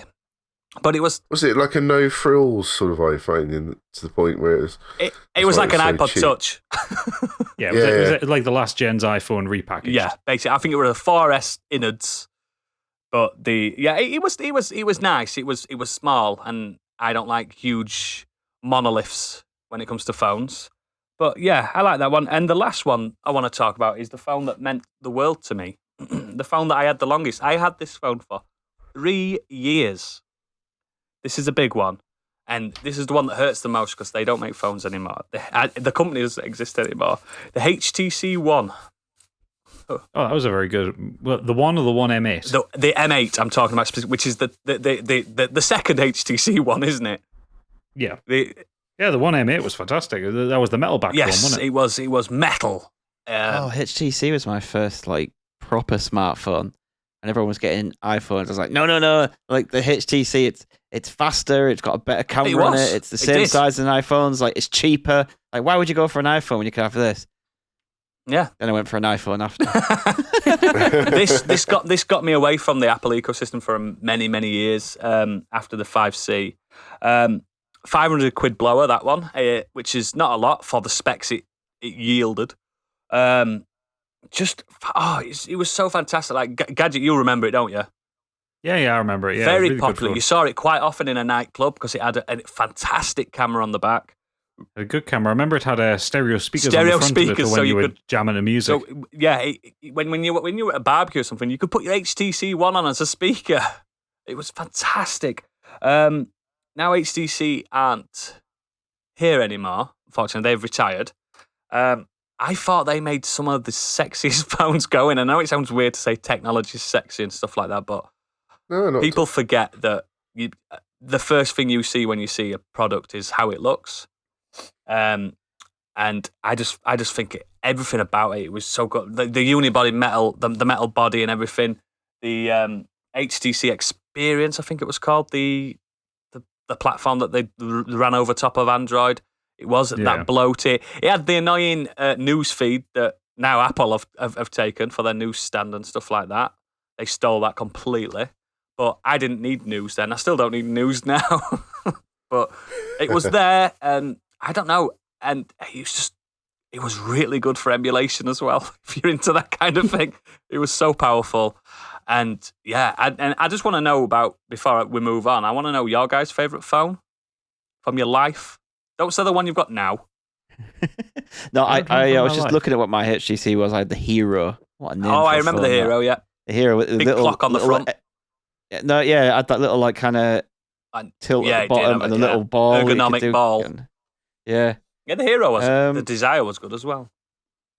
See, I don't know if I've ever had any particularly like sexy or impressive phones in that. I've had ones with like decent features. I imagine you read up on it even then. Oh yeah. I always made sure I got the best value for money. I remember probably one of the favorite ones I ever had was the Sony Ericsson W810i, the little Walkman one, little black and orange Walkman. Yeah, with the proper decent headphones with it as well. I had those headphones for years. Yeah, they were so good. So good. But you talking about phones just got me thinking. I know this is kind of like pushing away from the brief slightly, but I miss the days of the mid 2000s when Nokia were on acid. Yeah, and they were putting out some banana fucking phone. Weird shit.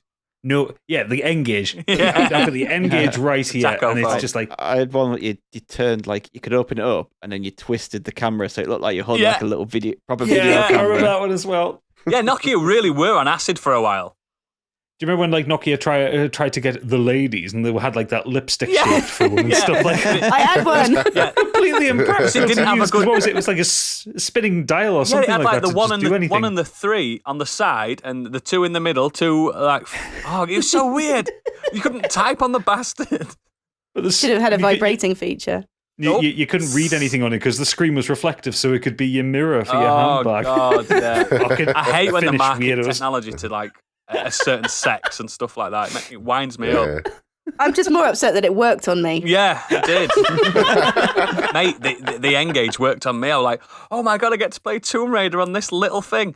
Yes, but you've got to take the battery out. And then you've got to install it every time you've took the game out and put it back in. And then you've got to turn phone mode off so no one rings you and stops the game.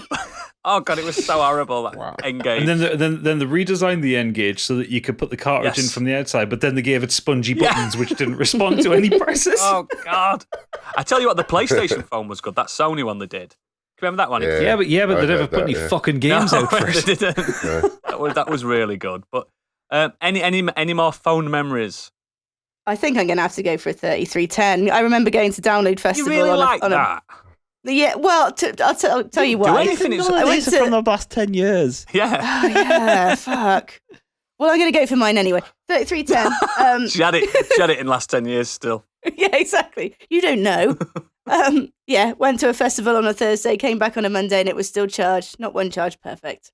It was I used a Nokia like that for festivals. Leave my good phone behind. I was like, just switched my SIM card. I was like, right, this is my festival phone because I do that still. A, if I lose it, I don't give a shit, and B, it lasts all weekend. I don't take my iPhone to the pub because you know what I'm like. I just, I've got a little burner. I've got loads of little burners. No, I'm not. Plus also, you don't want evidence of what goes on at the pub. No, exactly. But yeah, you remember Phone Biggie? I'm not talking about the one down the street in the phone box. Yeah, no, I'm trying to remember because when I worked on the cruise ship, we had to take everything with us, like a video camera, your phone, your iPod, fucking everything. When you lived there, didn't you? You lived on the boat. Yeah, so now when we came shoreside, which was 2008, and I started working in pubs, everything started to reduce then. So I think I had an iPhone 3 or 4. I can't remember which one I had. But it's when I used to jailbreak it because I hated the fact that if you had an iPhone, you were stuck with everybody having the same looking phone. iOS, yeah, Yeah, and I just wanted to have that bit of individuality. It's got a lot better recently. It's quite. You can change a lot on an iOS device nowadays. Back then you couldn't. No, you couldn't do fuck all, could you? I was well into jailbreaking. That's when I managed to get Final Fantasy VII running on my iPhone. Yeah, I've been there, mate. So cool. You still didn't finish it, did you? Yeah, no. But I think one of my favourites was either the Motorola Razr. Yeah. Because I thought they were really cool looking phones. And they were so compact. You've got to remember, they're back. As well. They're back and they're only 1,300 quid. But I thought they were sweet. But for me, the biggest change was the Xperia phones with a camera. Really good cameras, and I think the quality of the camera, the difference when you used to have your old shitty, I was going to say blurry kind of photos that you used to take. It was a VGA camera, phone. it wasn't even a megapixel. And then all of a sudden, when you just get that step up and you suddenly have these incredible professional looking photographs you're taking in the pub, you're like, yes. I remember when I got the LG Beauty, which was I fucking hated that. It was terrible. awful, but it had a 2 megapixel camera on the back, and I was taking photos and saying, I used to say, "There's something wrong with this." I thought there was something wrong with it. It was just really good quality, and I didn't realize how ugly I was. And I was like, "This is really good." And I remember going back to Carphone Warehouse and saying, "I don't want this anymore. I don't want this anymore." And it's like, "What's wrong?" And I had to think of an excuse on the fly, and I was like, screen's too big. It was like a 3-inch screen. Do you know what I mean? It's so. But the thing is, everything is now compact onto your smartphone. And just referencing back again to how you used to carry everything with you. Now, your smartphone. I've got a S21 Ultra. Of course you have. You're that guy. And it's got everything I need on it. It's incredible. Yeah. It's I just walk around with that. It does everything I need. It's mad that on a phone now you could start a podcast, record a podcast, edit a podcast. And release all on that platform. You could literally do what we're doing now. I mean, the edit would be shit, wouldn't it, Gadget? Oh yeah, it'd be done. You could do it, but yeah, I just find that. I mean, I like that I'm in that industry. I'd like to get paid more, but I like that I'm in that industry because it's fascinating. And the things I see, some of the stuff that come into our shop, it could be on Dickinson's Real Deal. I've seen some absolute antiques, and you don't realize how much touchscreen technology has got so much better. Like someone came in with a touchscreen the other week. I'd never even heard of this phone. It must have been some clone phone, but it wasn't a capacitive touchscreen. You could only touch it with one. It was resistive. Yeah, you could only touch it with one digit at a time. I was like, "What's happening? I can't fucking type." It was infuriating, and now I couldn't even think of a phone that didn't have a touchscreen. Do you know what I mean? Like you can buy.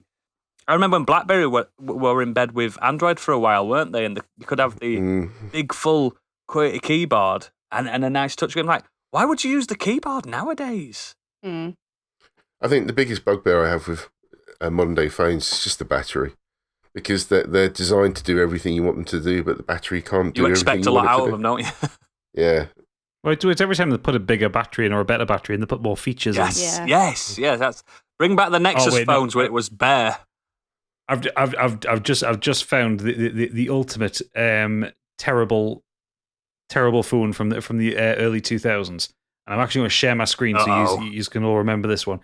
Who remembers the Siemens Zalibri? Siemens Zalibri.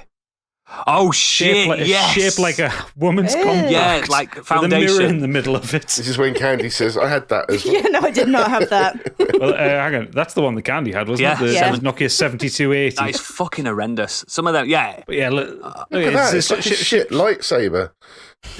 Not even that. Yeah, Siemens Zalibri 6, which is shaped like a compact to go in your handbag. It's got a little mirror in the middle of it when you open the clamshell.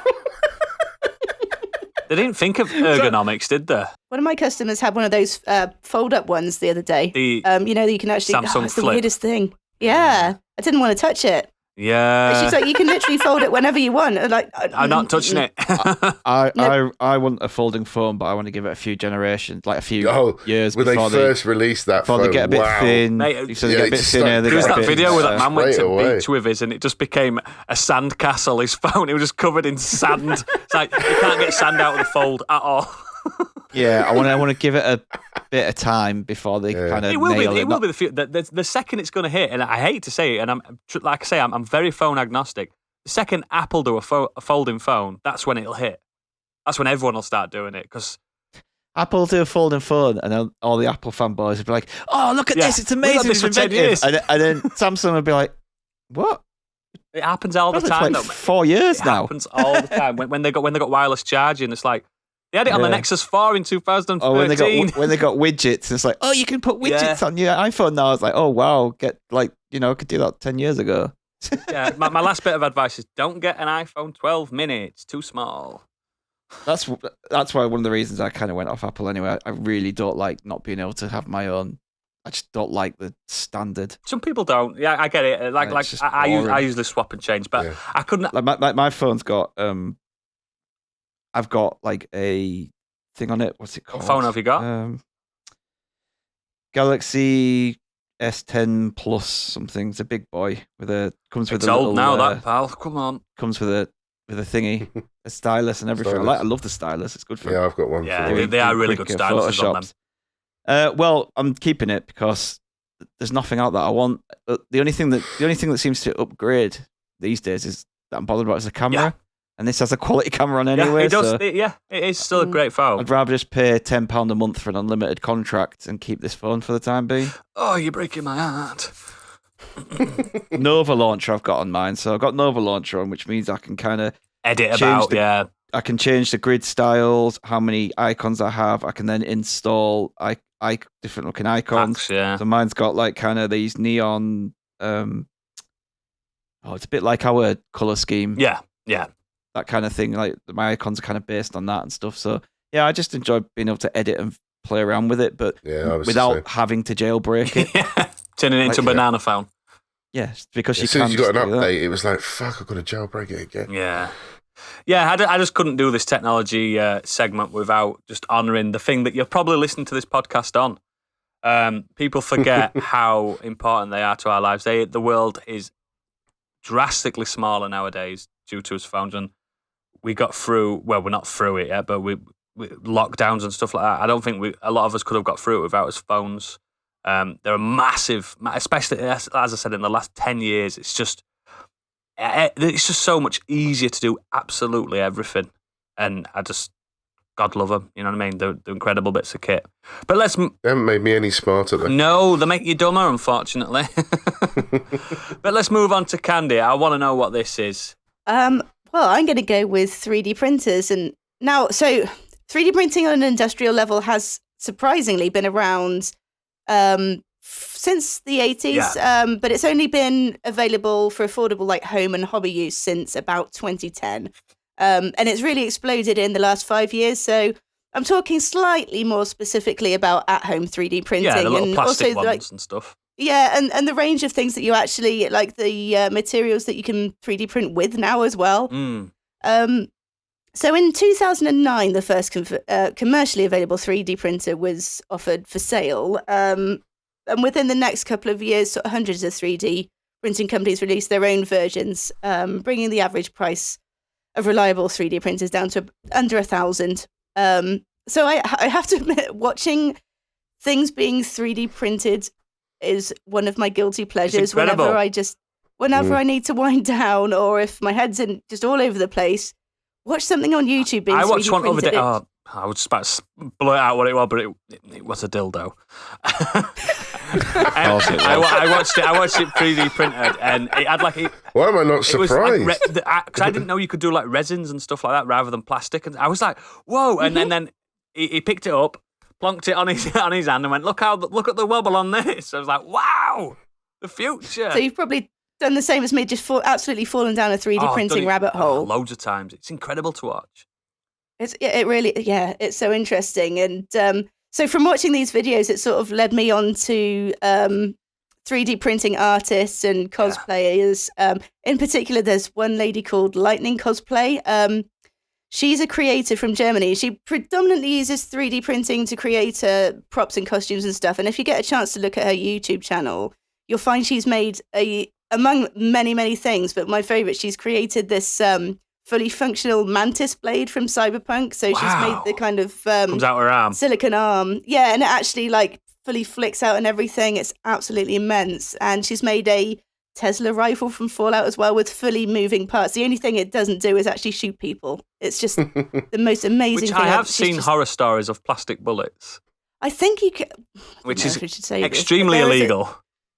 Yeah, it's illegal to print. It's good for Magneto in X-Men, isn't it? Remember that? That's what they have to use, isn't it? Plastic bullets. Plastic bullets to stop Magneto. So for some users, 3D printing's in. People remember X-Men too. But yeah, from an artist's perspective, some of the pieces created are just incredible. There's a sculptor called Jonty Hurwitz, and he makes these tiny, tiny, anatomically correct, tiny details, tiny models. And they're so small they can literally sit on a human hair, and they have to be viewed with a microscope, and they'll sit on a little ant's forehead. Wow. Just the most adorable thing. A researcher at Israel's Institute of Technology have recreated in 3D some of, M.C. Escher's kind of visual paradox sketches. Yeah. So the ones that don't make sense, and they've done that in 3D. Like the ladders, the stairs that constantly going round and stuff. Yeah, exactly. And like the 3-story building that he's kind of done. And you look at it from one angle, it doesn't work. And then with a 3D print, you can actually rotate it, and it does the exact same thing. I was watching the other week a perpetual motion machine that they created on a 3D printer, which once you set something moving, it's like similar to those them 5 balls that psychiatrists have. And they did that. Newton's cradle. Yeah, one of those. It was perpetual motion. It's a shape, and it's just, I don't know what the name of it. It's got a name, and if you place it down on a flat surface, it won't stop rolling. But it won't roll in a straight line. It just rolls. And it will never stop. Very Inception. It's Google it. It's a perpetual motion shape. I can't remember what it's got a really stupidly long name. But yeah. Yeah, that's cool. Well, so I'm just going to reel out some of my most favourite things that you've printed off. That I've literally printed myself, and I've got them here with me. No. So I do wish I had a 3D printer, though, but I'm afraid the cat would destroy it. So in 2014, a Turkish student called Deniz Karasahin created an alternative to a plaster cast for when you've broken a bone called the Osteoid. And essentially, it kind of looks like this metal as fuck kind of spider web going around your arm or whatever bone you've broken. So it's much lighter to start off with. It's more breathable because it is just like a mesh. You won't get a knitting needle like stuck down it when you're scratching your arm. Mm-hmm. That's what I did when I had a pot on. Exactly. So you can wash through it as well, which is nice. And your mate writes wanker on it. They won't have enough space to write wanker on it unless Willy. It's super tiny. Get that original 3D printing artist I told you to 3D print wanker in it tiny. But the really cool part of it is it actually incorporates ultrasonic technology in it as well. So it sends vibrations to the bones. So you plug yourself in for 20 minutes, sends vibrations to the bones, and it can increase the speed of healing by about 40%. I was watching a thing about this. Could do with that A spiritualist saying that vibration's one of the keys to healing and natural vibrations. Like, it went a bit wild because spiritualist stuff does if you laid down during an earthquake, you'd heal. I was like, no, you wouldn't. You'd die. Well, it depends what lands on you. Yeah, exactly. But yeah, he was talking. Pillow. He was talking about vibration being really micro vibrations and stuff like that. I can't get up when I lie down at the moment with my injury, so that'd be not fucking good. Yeah, you need one of these weaves over your chest. I know, I do. Yeah, a chest plate weave. Yeah. Yeah, I think it's not just any vibration. So don't try looking in your top drawer or anything. It has to be a certain your top drawer. I think. Yeah, my top drawer. Yeah. Actually, now I've had an ultrasound. I broke my tailbone, and they had to get the lube and everything. I bet they did. Use this little ultrasonic machine. It's the most embarrassing thing I've been. No, it's not. I've been through terribly embarrassing things, but it was bad. Another one, a YouTuber called Dieter Michael Crone, sorry. He's made this paper aeroplane cannon. So he 3D printed the gun part of it, and it both folds the paper, and it'll then fire it out the end, and it can make up to 120 paper aeroplanes per minute. That would have been so good when I was at school, because I could never make a paper aeroplane. Yeah, mine was shit as well. It might have been handy, but this thing was probably over 1 meter long. That's so fine. You might not have got it in your school bag. It's fine. And I'd have worked out. Bazooka. Yeah, bazooka. It does look like a bazooka. But yeah, it just looks like a flock of birds kind of flying out. Wow. And then a physicist, father and son team created a full-size road-ready Lamborghini What? for less than $20,000. They had to use... So it was... The majority of it was 3D printed. Obviously, there were some elements of it that they had to use original parts for. But the main bulk of it was 3D printed. There's one called Beauty, a bald eagle, was shot in the face by poachers, and she had the top part of her beak completely sort of broken off. So she would have... I've seen this one, yeah. Yeah, she would have died. And an eagle specialist called Jane Cantwell partnered up with a mechanical engineer called Nate Calvin, and they created a nylon polymer beak to replace the part that had been broken. So once the replacement beak was installed, she was actually able to eat, drink, and kind of preen herself on her own. So essentially, it did save her life. That story is incredible. The fact that there's even an eagle specialist. It's like, how the fuck do you study that at school? What's your major? Eagles. She was actually just a massive music fan, and they got the wrong idea. Just sort of fell into it. Shit. Well, their second album. Yeah. It's just Anyway, here's wild, a isn't beak. it? That's so good. It's got. I love the medical like aspects of these 3D printers. Like it's like they're like pacemakers and stuff like that. Oh, it's so good. Yeah, it's so much more easily available now, and they'll make like little sort of walkers for dogs and stuff as well. It's adorable. Oh yeah, when they've got for the hind lame legs dogs. and stuff like that. Yeah. Yeah. Oh. So you can also have pearls and diamonds at the American Pearl Company. It's called. They're available to be designed and printed on site. So it's not just diamond-shaped resin; it's actual diamonds and actual pearls you can have printed there. It's just crushed material, isn't it? Crushed rock. Yeah. So Yeah, wouldn't that make the value of it fuck all if it's if it's mass wouldn't you? produced? Because that's why Yeah. diamonds are so expensive, because it's a finite resource, and you have to wait a millennia Flawless, isn't it? for it to be created. Yeah. Yeah. That's so I wild. wonder if there is a difference in There has price. to be. I didn't It's actually. like that fake diamond, that cubic zirconia and stuff like that. It's like fake diamond, isn't it? Mm. But they still sell it at stupid prices because it looks like it. It's crushed down carbon, isn't it? Yeah, Diamond? I think it is. Yeah, Yeah. But it takes like thousands of years. That's the thing. Yeah. That's a good. I might have a look at that. So the next one, this is a good one. Researchers from the University of Wollongong in Australia have developed a 3D bioprinter that can replicate human ears. That's capable of hearing even better than a normal ear. Whoa. It used I stem need one of cells. those. Yeah, it used stem cells to grow a human ear cartilage. And how much do using these cost? Because 3D we can use printing. as Patreon money for Biggie. Oh, that's a good. Yeah, good point. Yeah, Get Biggie in ear. That's a new tier. just one. The ear tier. But we'll make it really That's a big good like one. Prince Charles on one side. It Just stick it works, to your but I just look headphones. like a dick.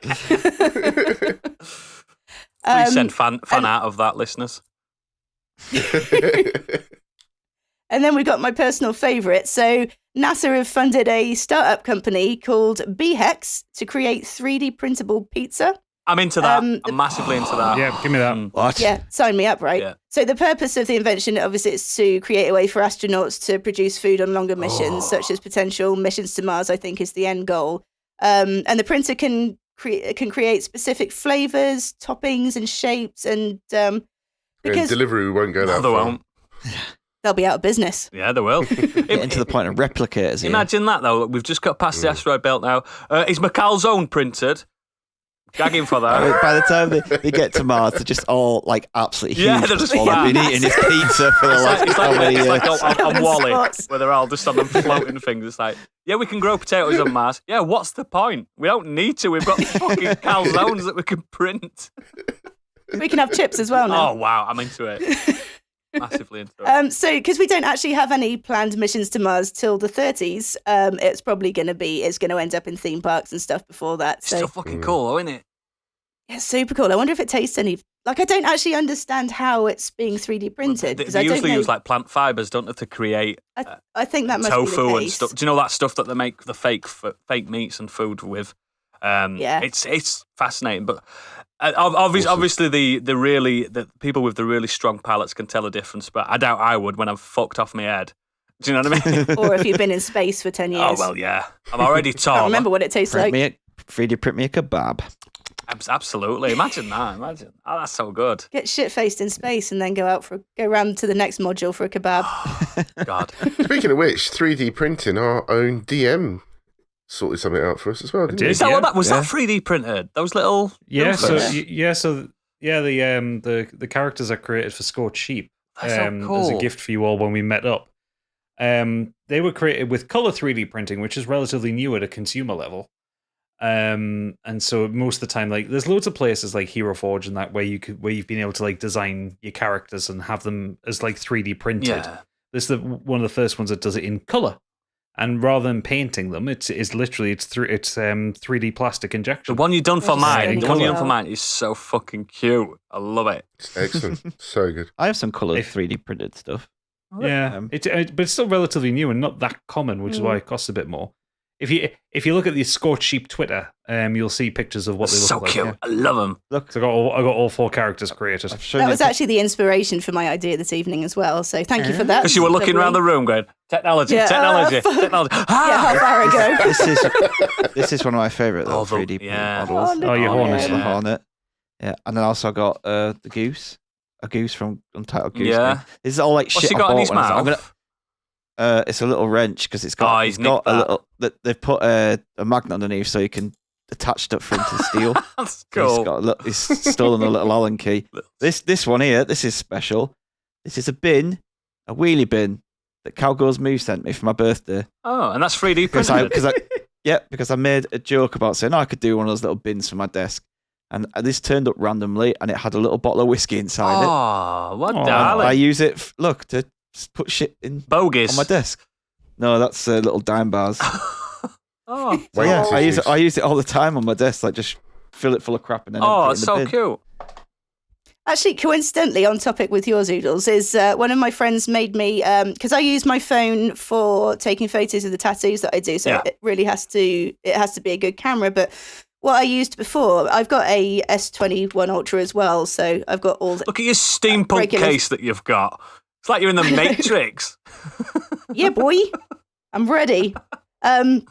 But because I used to use a polarizing lens on the front of my old phone, which it was specifically made for phones, Yeah. it doesn't fit on this one. So I had to buy an actual polarizing lens for a camera, and he 3D printed me a lens holder, which is threaded, but it also fits onto the front of my That's so case as cool. well, so I can just flit it. Yeah, it's the most Nice. incredible thing. I told him he ought to go into business making those because so many tattooists would really like Yeah. it. But yeah, it's an actual 60mm lens that I use, so it's a proper camera one. Wow. But finally, before we move on, I got one for friend of the show, Super Natty Cat. Sorry, lads. Oh, no. Somebody's also 3D printed a printed a Oh, no. 3D printed a tampon magazine. Catcher. Oh. What, like a gun clip Yep. for those very heavy weeks? Yeah, well, yeah, you know how it goes. No, I don't. Lunar cycles are terrible. What was it? She feels it's coming on. She said, sorry, love, I'll just be right back. And she walks to the bathroom and all he hears is... Yeah. Dun, dun, dun, dun, dun, Like, dun, dun, like an dun. Uzi. There we go. Nothing's coming out of there for a while. I don't know how women work. Oh no! 9mm. I don't know how this works. I don't know why you're all werewolves and it to do with the moon and stuff like that. I don't understand women. You're scary. You frighten me. Stop it. I apologise for all It's just as women. well you don't have a daughter than... Oh, wait. Oh shit! Yeah, as if I'm the one to go to be having these talks with them. Do you know what I mean? This Gotta darling. be prepared for when she reaches that age. No, I'll just blindly ignore what's happening, like most dads do. She won't let you. What was that? Dad, I'm trying to. What? Yeah, yeah. Sorry. Yeah, not down for that shit. I don't leak. and I know about that. That's fine. That's fine. Not from that end, anyway. You're pretty snotty this evening. I am very snotty this evening. Oh, God. That's all I know. But we'll move on from that Swiftly. to another person that doesn't leak, Stig. Wow. I'll bring it back a bit I more don't know if I wholesome. can keep that in the Am I going edit to or get kicked not. off the internet for that? You Bleep might it get out. kicked off the internet for that one. Make it funny. I was just using it as a socials clip. I mean, it may also be the socials clip. It may be the last one Oodles ever does. Yeah. With the big boycott and I get cancelled. I've always wanted to be that big that I get cancelled. Oh, wow. Right, well, I am going to talk about the Nintendo Switch. Yes. So nothing massive or, tech giant E thing or anything. Just a simple, wholesome little console. It is, isn't it? Released by Nintendo in 2017. It retailed at $279.99, which was a nice little price for it. I think it's still reasonable, that. Yep, the Nintendo Switch is Nintendo's follow-up to the Wii U, and it was The Vita. it's basically a tablet, isn't it? It's a tablet. Tablet with two little Joy-Cons on the end that you can detach if you want to dock it and play it on your TV, or if you want to put it on the little stand for whatever reason and play it holding the Joy-Cons. I don't think I've ever played it like that. No. I think it is a tablet. I think it's like based on the Tegra 2 or something like that. It's a Tegra 2 chip. Yeah, it literally is a tablet with some sticks on the side. Yeah, but this is a Nintendo console that they dared to be different again. It's a massive gamble after the failing of the Wii U, but it fucking paid off for them. Do you know what I mean? When I didn't think much of this when they first announced it. That video when they're all playing basketball and stuff like that. And house party. I've still never taken my Switch to an house party. I know. I thought, what are they doing with that ad? Yeah. I mean, I've got it here. I was making some notes about it. It generally delivered on gaming that fits around your life. So, you can Sat play in it the on the house. sofa, in the bed, in the garden, at work, Toilet. on the loo, or at a rooftop party with cool hipsters. Yeah. Thing is, I don't get invited to the parties. Can we just get like a polling of the listeners to see if anyone has ever taken it to a sexy rooftop party? Yeah. With their hipster One of those friends? Or a parties. I mean, the Basketball- or a advert's not going to basketball show cart. someone having a dump, And we're are they? talking about parties where they're not having cans of Fosters, they're having old fashions and mojitos. And, Yeah. and there's like wood, There's like fairy lights there's everywhere. wood burners and stuff, and everyone's like, "Hey man, just been at work, and it's oh my god, my 4-hour days are too long." At the tech Come on, company. everyone gather around my tiny tablet, and everyone play here's some 4 NBA controls for you all. 2K11. Come on, guys. Oh, look, you've got a Switch. We can hook them up together. Look, and now we can play it together. Oh my god. So, yeah, I mean, that stuff's all pretty great that you can do that, but no one does that. I don't think I've ever met anyone who plays their Switch. I've like never that. played it with Oh. anyone else. I haven't even been You just play outside. Dragon Quest on yours. Yeah, exactly. It's a portable Dragon Quest machine. But, yeah, I just think that in the midst of, these high-tech consoles like the PlayStation 4 and the Xbox, they're trying to throw out the best graphics and speeds and everything they could at the time for consoles. Nintendo were just like, no, we're going to do something completely different. We're going to make a handheld console, and it's going to be absolutely incredible and easy to use and accessible for all ages. I'll say it. Very quickly, I genuinely thought they were going down the Sega route. I thought they were done for when they announced this. Everyone did. After the Wii U, I thought Everyone did, mate. that just bombed, and then they came out with this idea, and I was like, what the fuck is this? Yeah, mate. Like, I was saying. it wasn't for me at the time, because I tell you what, as good as the Vita was and how much people liked it, Which officially failed. I bought one with my PS4. I thought, next gen this. I've got my PS4, I've got my Vita. Yeah, stream games. And I barely use my Vita. If I'm being honest, for Because whatever you don't play reason, JRPGs, and that's all they add on that system. yeah, it just didn't click for me. And I thought, Nintendo consoles are handheld. I was like, I mean, I did like my DS. Yeah, I did, But- but you got cramp playing it. Yeah. But this, like, when I, the good word of mouth, hearing about it on podcasts and stuff, and I was just like, oh, sod it, I'm going to get one. And yeah, it's been fantastic. It's something that welcomes and encourages innovation It and does, good mate. ideas as It well. does. So obviously, big budget games, they're like huge investments for companies. but they tend to play it safe. So you got this handheld, and it's lower powered, compared to the big boy consoles. But games can be released quicker on it. Studios can explore genres and game types, and that are often overlooked on bigger platforms. Yeah, man. So it's become a massive indie machine for many people. Yeah. So it's brought so many indies to people and to the forefront that mainly because they're the overlooked. most affordable games on that system. That's why. Yeah, but something I think like they got The Witcher 3 running on it. Yeah. Oh yeah, Black Magic. That. Don't worry. So Paradise Killer, I've not played that yet, but that was a lot of game of the year for a lot of people, and I don't think it came out on anything other than the Switch. PC. No, it was out on PC as well. It's a bit that's it's irrelevant. Everything's on PC, isn't it? Yeah, it's apart from Mario. It's also because like the reason why the Switch indie scene has worked so well is that game engines like Unity work really well with the Switch chipset. Like porting a game from PC to Switch in a lot of cases, especially when these 2D games or games that aren't particularly graphically intensive, it's super easy, barely an inconvenience. Is it cheaper to license a game for Switch as well? Is Nintendo license cheaper than it is for like your big boys? As far as I'm aware, yes, because that makes sense for indies, doesn't it? You got to get a license for the console, so. Yeah, because when you put something through for like PlayStation 5 or Xbox, you have to pay like thousands for authentication. Yeah. You have to pay for every patch that you put through. So, like much as we joke about like Battlefield, like EA will be hemorrhaging money getting that going because the amount of patches, especially because Biggie didn't pay for authentication. Well, yeah, somebody did though. Somebody did. yeah. But yeah, it's the Switch works well as an indie machine just because stuff like Unity and Unreal and a lot of the kind of those third party really the free game engines works so well with the Tegra chipset. Yeah. But like, look at something like Hollow Knight. Take that as an example. It's the best example. That had been out on PC for 13 months before the Switch. Yeah. And it wasn't until it launched on the Switch that it started to blow up. Yeah. That's the thing that people started to like. I thought it was a Switch game. I thought it literally was. Things are on the PC, but there's a massive barrier to get a decent gaming PC. Yeah. It's not a machine under £300 if you want to. If you want at least a few years out of your machine. So the Switch just kind of offered up things like that. So you've got other ones, like for me, it's like for Greece, and then others I know, Undertale, Celeste, Stardew Valley, Untitled Goose Games.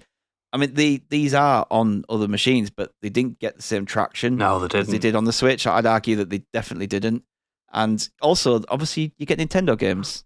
Yeah, you can't get them anywhere else. You can't get anywhere else. Like Nintendo have some absolutely amazing exclusives, and this thing. Its first year launched with Breath of the Wild, considered one of the greatest games of all time, and Mario Odyssey, which is an absolutely amazing Mario game. Two flawless gems. Absolute bangers. And the updated Mario Kart Deluxe, and all of them look absolutely incredible. Yeah, they do. They know what they're doing, don't they? That's it. They understand it fully. I remember the first time I used a Switch, it was when, funnily enough, when I was, a friend of mine was helping me upgrade my PC. Yeah.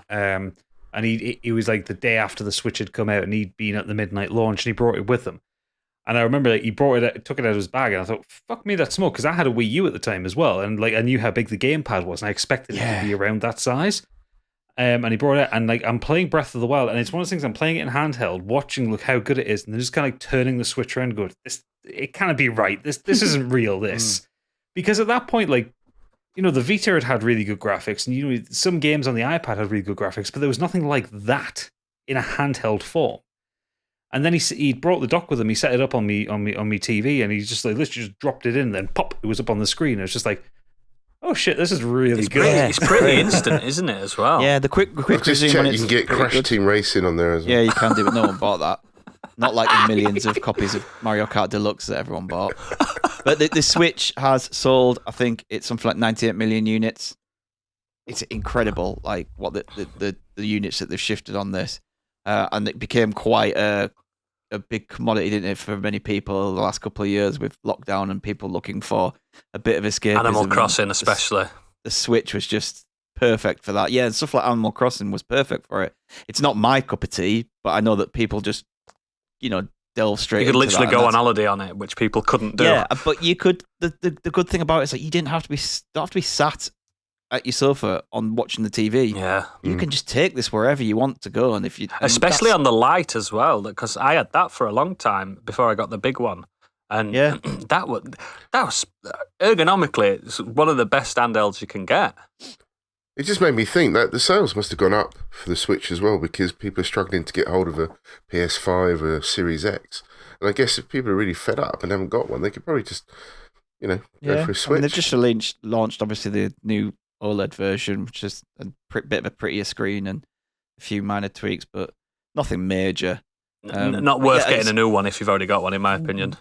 What I find so impressive about it as well is what Biggie's already alluded to was, I mean, no one's really buying a Switch for these games, but they've managed to get these huge games like The Witcher 3, Skyrim, On a cartridge. Doom Eternal, on a cartridge, It's mind-boggling. on this tiny little console, and it's just incredible. It's an amazing piece of machinery. Like, to be Yeah, honest. it really. And It, it's probably I don't one know how of the they've best done it. consoles that's ever been released, in my opinion. I think hands down still, and the gamers are going to kick off. I still think it is the best console you can get currently. Probably is, to be honest, just because Pound for pound, you've got to think of it as a package. like the huge library you can get on there as well. And I know Nintendo kind of take the piss with their online stuff, but Who you can cares? get- Yeah. if you've got the nostalgia view of some of these older games, some of them are on there as well for you to get.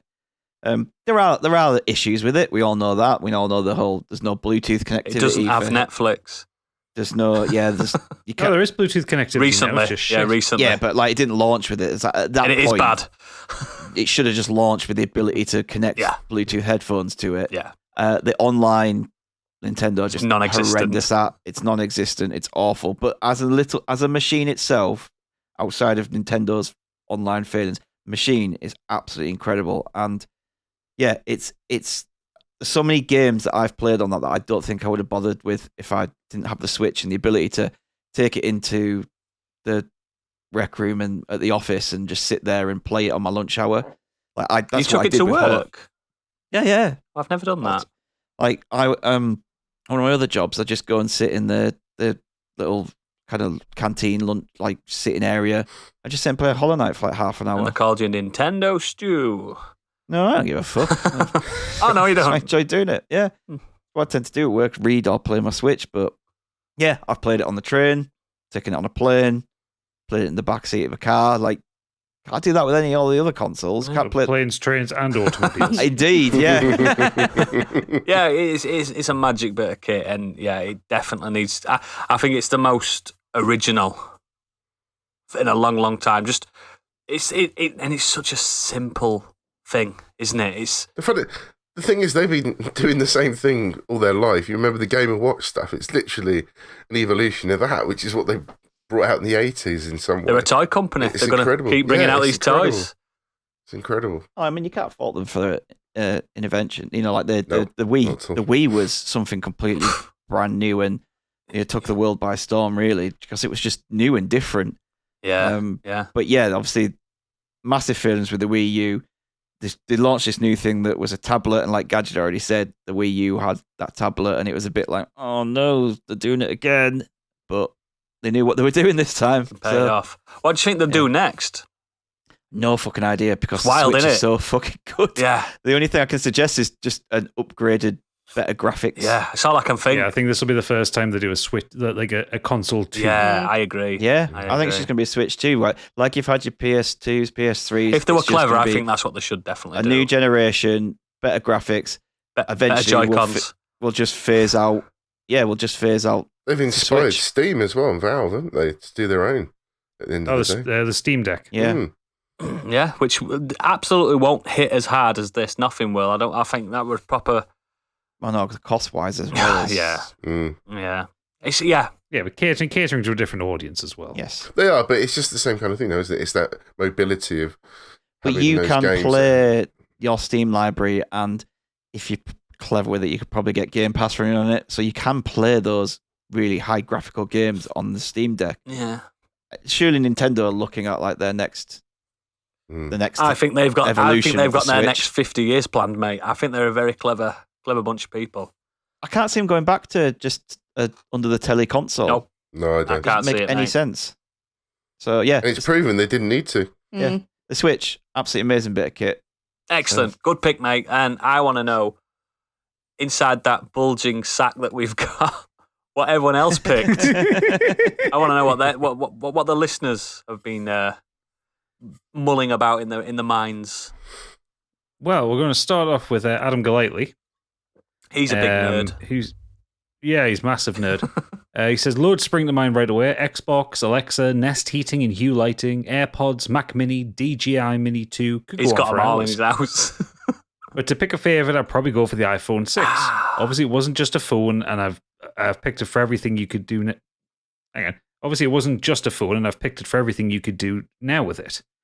From online banking, Apple Pay, an endless supply of music from the likes of Spotify to social media, and yes, you could say that most smartphones could do the same at the time, but I personally love iOS and Apple's design.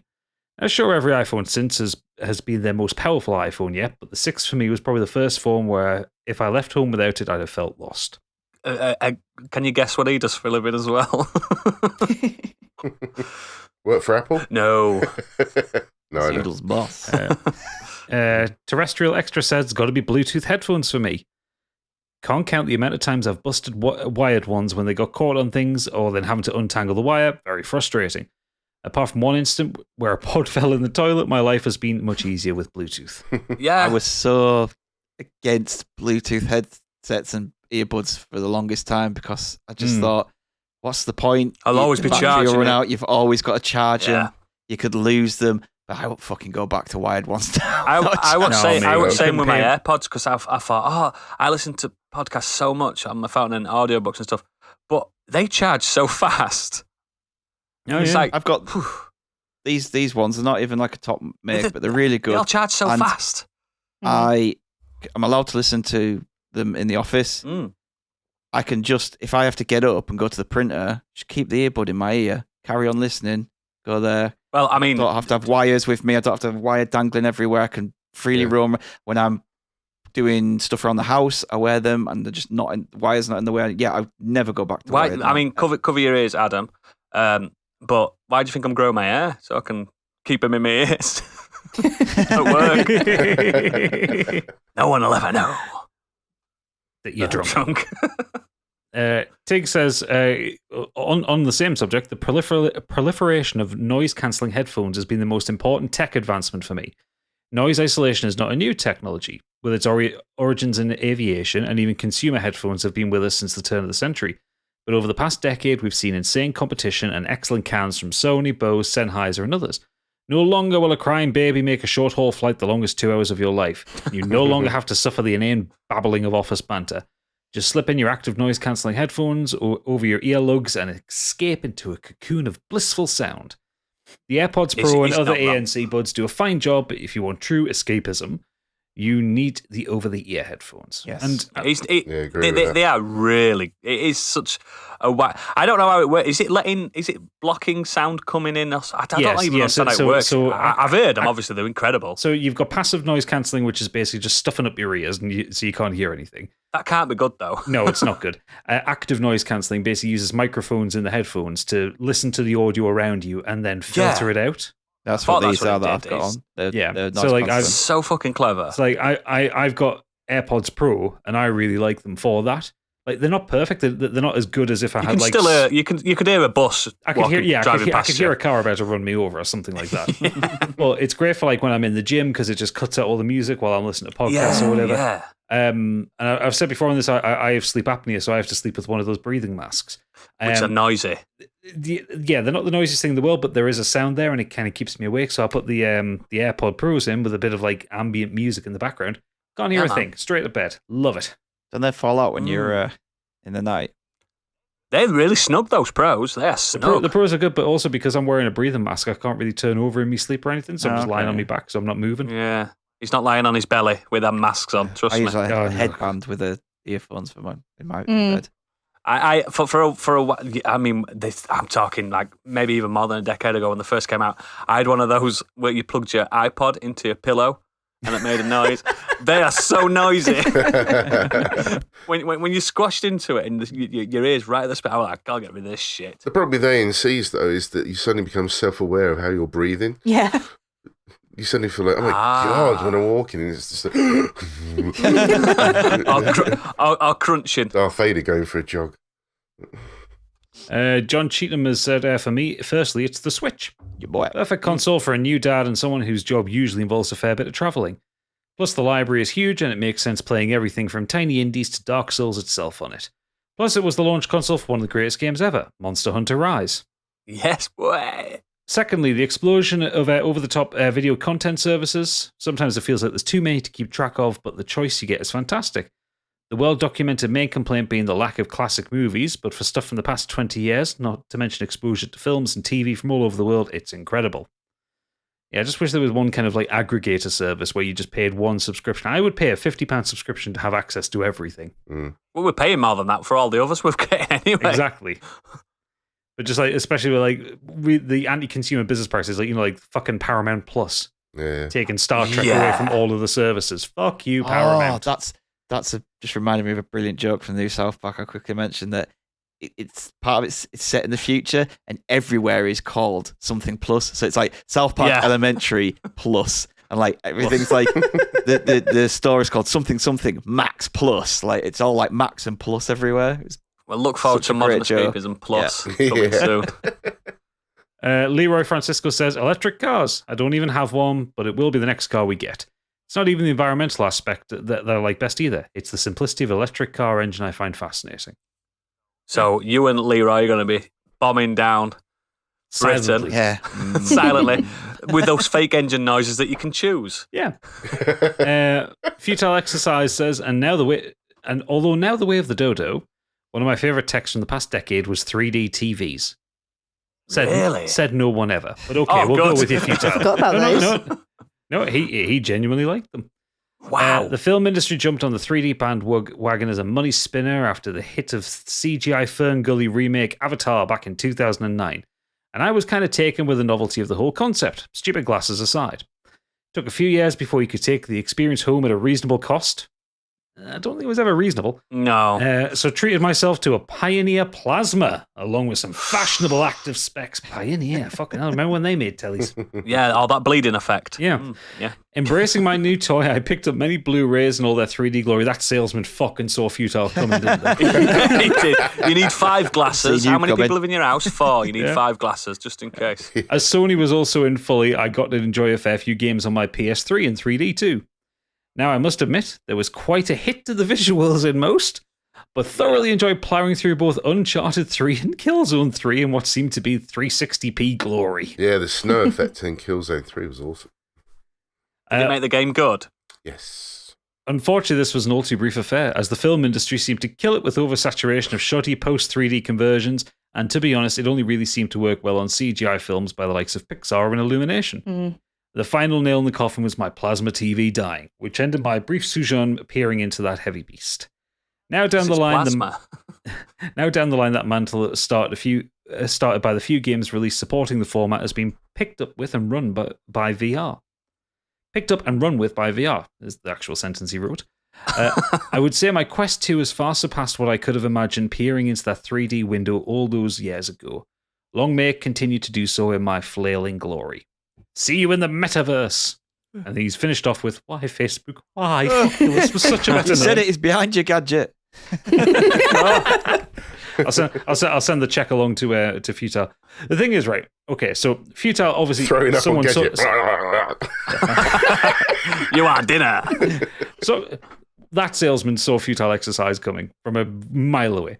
Yeah. The thing is, and what people didn't talk about well enough with 3D, there was one thing Sony did with the PlayStation, which I thought was cool as fuck, where you could have a PS3 on certain Sony tellies, and you could do split screen on the same screen with the 3D glasses. Yes, you could. And basically, you would sit, you sat on the Bravias, sofa. I think it was. Yeah, it was on the Bravias, and you would have the glasses on, and you would both see a different image. Huh. Yeah. So you never had to have like split screen down the middle, and you couldn't like see what the other viewing person was angles playing. weren't strange either. Then. Yeah. No. And I thought that was a really clever thing, and no one fucking developed it. I was only on like 5 games. I think it was like Gran Turismo 5 it was on or something like that. They just gave me so much headache. Oh yeah, absolutely. It was very imperfect technology. Cool concept, but far too expensive and just not good enough. When I watched it in the cinema, I just spent all my time just lifting my glasses up and down, going, "Is this meant to be in 3D? Is this like?" I was like, because so many of the games, so many of the films weren't filmed in 3D. They were just converted afterwards, and you could tell you'd be like, you just take off your glasses and go, "I could just watch this without my 3D glasses." They used to do that. They used to do that shit that conversion trick where they used to make it look 3D by just going past the black bars, the fake black bars in the film. Yeah. Do you know what I mean? It's like, we know what you're doing. Them black bars aren't really there. But it's also really weird now. Like if you watch on Netflix, like a film that was supposed to be like a big 3D film back in the day, the amount of times there's a shot of something coming straight towards the camera. Yeah. Oh, actually, speaking of that, have a look at the Wheel of Time from Trafalgar Square. Okay. Yeah, because they did like a 3D effect and it looks like a hand's coming out, like actually reaching out of the screen. Like the Jaws one on, really well on done. Back to the Future 2. Yeah. No, I just have a look at it afterwards at some point. Yeah, it's just Shame about the show, though. yeah, shame about the show, but the advertisement was really good. That's where all the money went. Angry Kurt is Angry Kurt best boy this week? I can't remember if he's done anything to piss us off. He's gone really overboard with his jokes this week. Yes. On the Discord, like, too far. Give Ghostbusters a 3 out of 5. Yeah, Oh. yeah. Dodgy ground. He's just boy. Okay, boy Angry Kurt. Boy. I remember being sat in my school library when the iPad was first revealed and literally laughing my That head makes off. me feel old. I thought the brand had gone to the head. Who would want to buy a massive iPhone you couldn't put in your pocket, is what I thought. Well, now I have to eat my words as I consider the iPad to be the best piece of technology I've ever owned. It's a staple of my everyday life. I use it so much for browsing the web, Discord, Facebook, Twitter, YouTube, and watching football. Loads of stuff. Over the various iterations, I'm on now my 3rd, and as soon as it dies, I'll buy a new one instantly. I know other tablets are available, but I love the UI, and I'm now fully in the Apple ecosystem with my phone too. The thing is, other tablets may exist, but they're shite. Yeah. Yeah, it's true. Android tablets are garbo. I don't like the bad. Apple interface. I find it boring as fuck, but I can't deny there is no better tablets than an iPad. Yeah. Nothing. They've Everything even got I've like tried, exclusive games on the every iPad. Samsung that I've not even owned many, but like my mum's got one and other people have got one. I've got So cheaper ones shit. for the girls. They all just go really sluggish and shit after a year. Mm. Them Well, Amazon they're- Fire ones that Oh, the last Amazon about Fire a day. ones are like full of adverts and Yeah, Yeah, nice. it's sluggish as terrible. hell. I'm upgrading Amelia for Christmas because that thing is awful. But This iPad 6 mini I've got is incredible. I've got an iPad 2, and the only thing that's really pisses me off now is that with the way it's progressed, I can't download any new apps for it. It's just that your Yeah, 'cause your it's out of iPad support. is out, doesn't support this. That's how they get But- you. Flicking around, playing, you can play the games and that I had on it, and browsing, still really fast. Mm. Yeah, they are. Yeah, I like iPads. I think. Yeah, I'm constantly impressed by mine, to be fair. And it's the only Yeah, I'm Apple thing similar. I have as well, out of necessity. It's just, there's nothing compared Apart to from it. the actual fruit. Yeah, no, I don't have any of them. It's been a while. Clearly. Yeah, I'm saving up for an iPad. I'm going to get one next year at some point. Mm. Ray has said, for me, the Falcon 9 reusable rocket is the most exciting tech advancement of the last decade. He comes good in shout. hard, does Ray? The hell is that? That's it. What if you hold your horses here, Oodles? He's going to explain it for you. It's scaring me. Before it successfully landed after launch in 2015, space exploration was in a period of decline.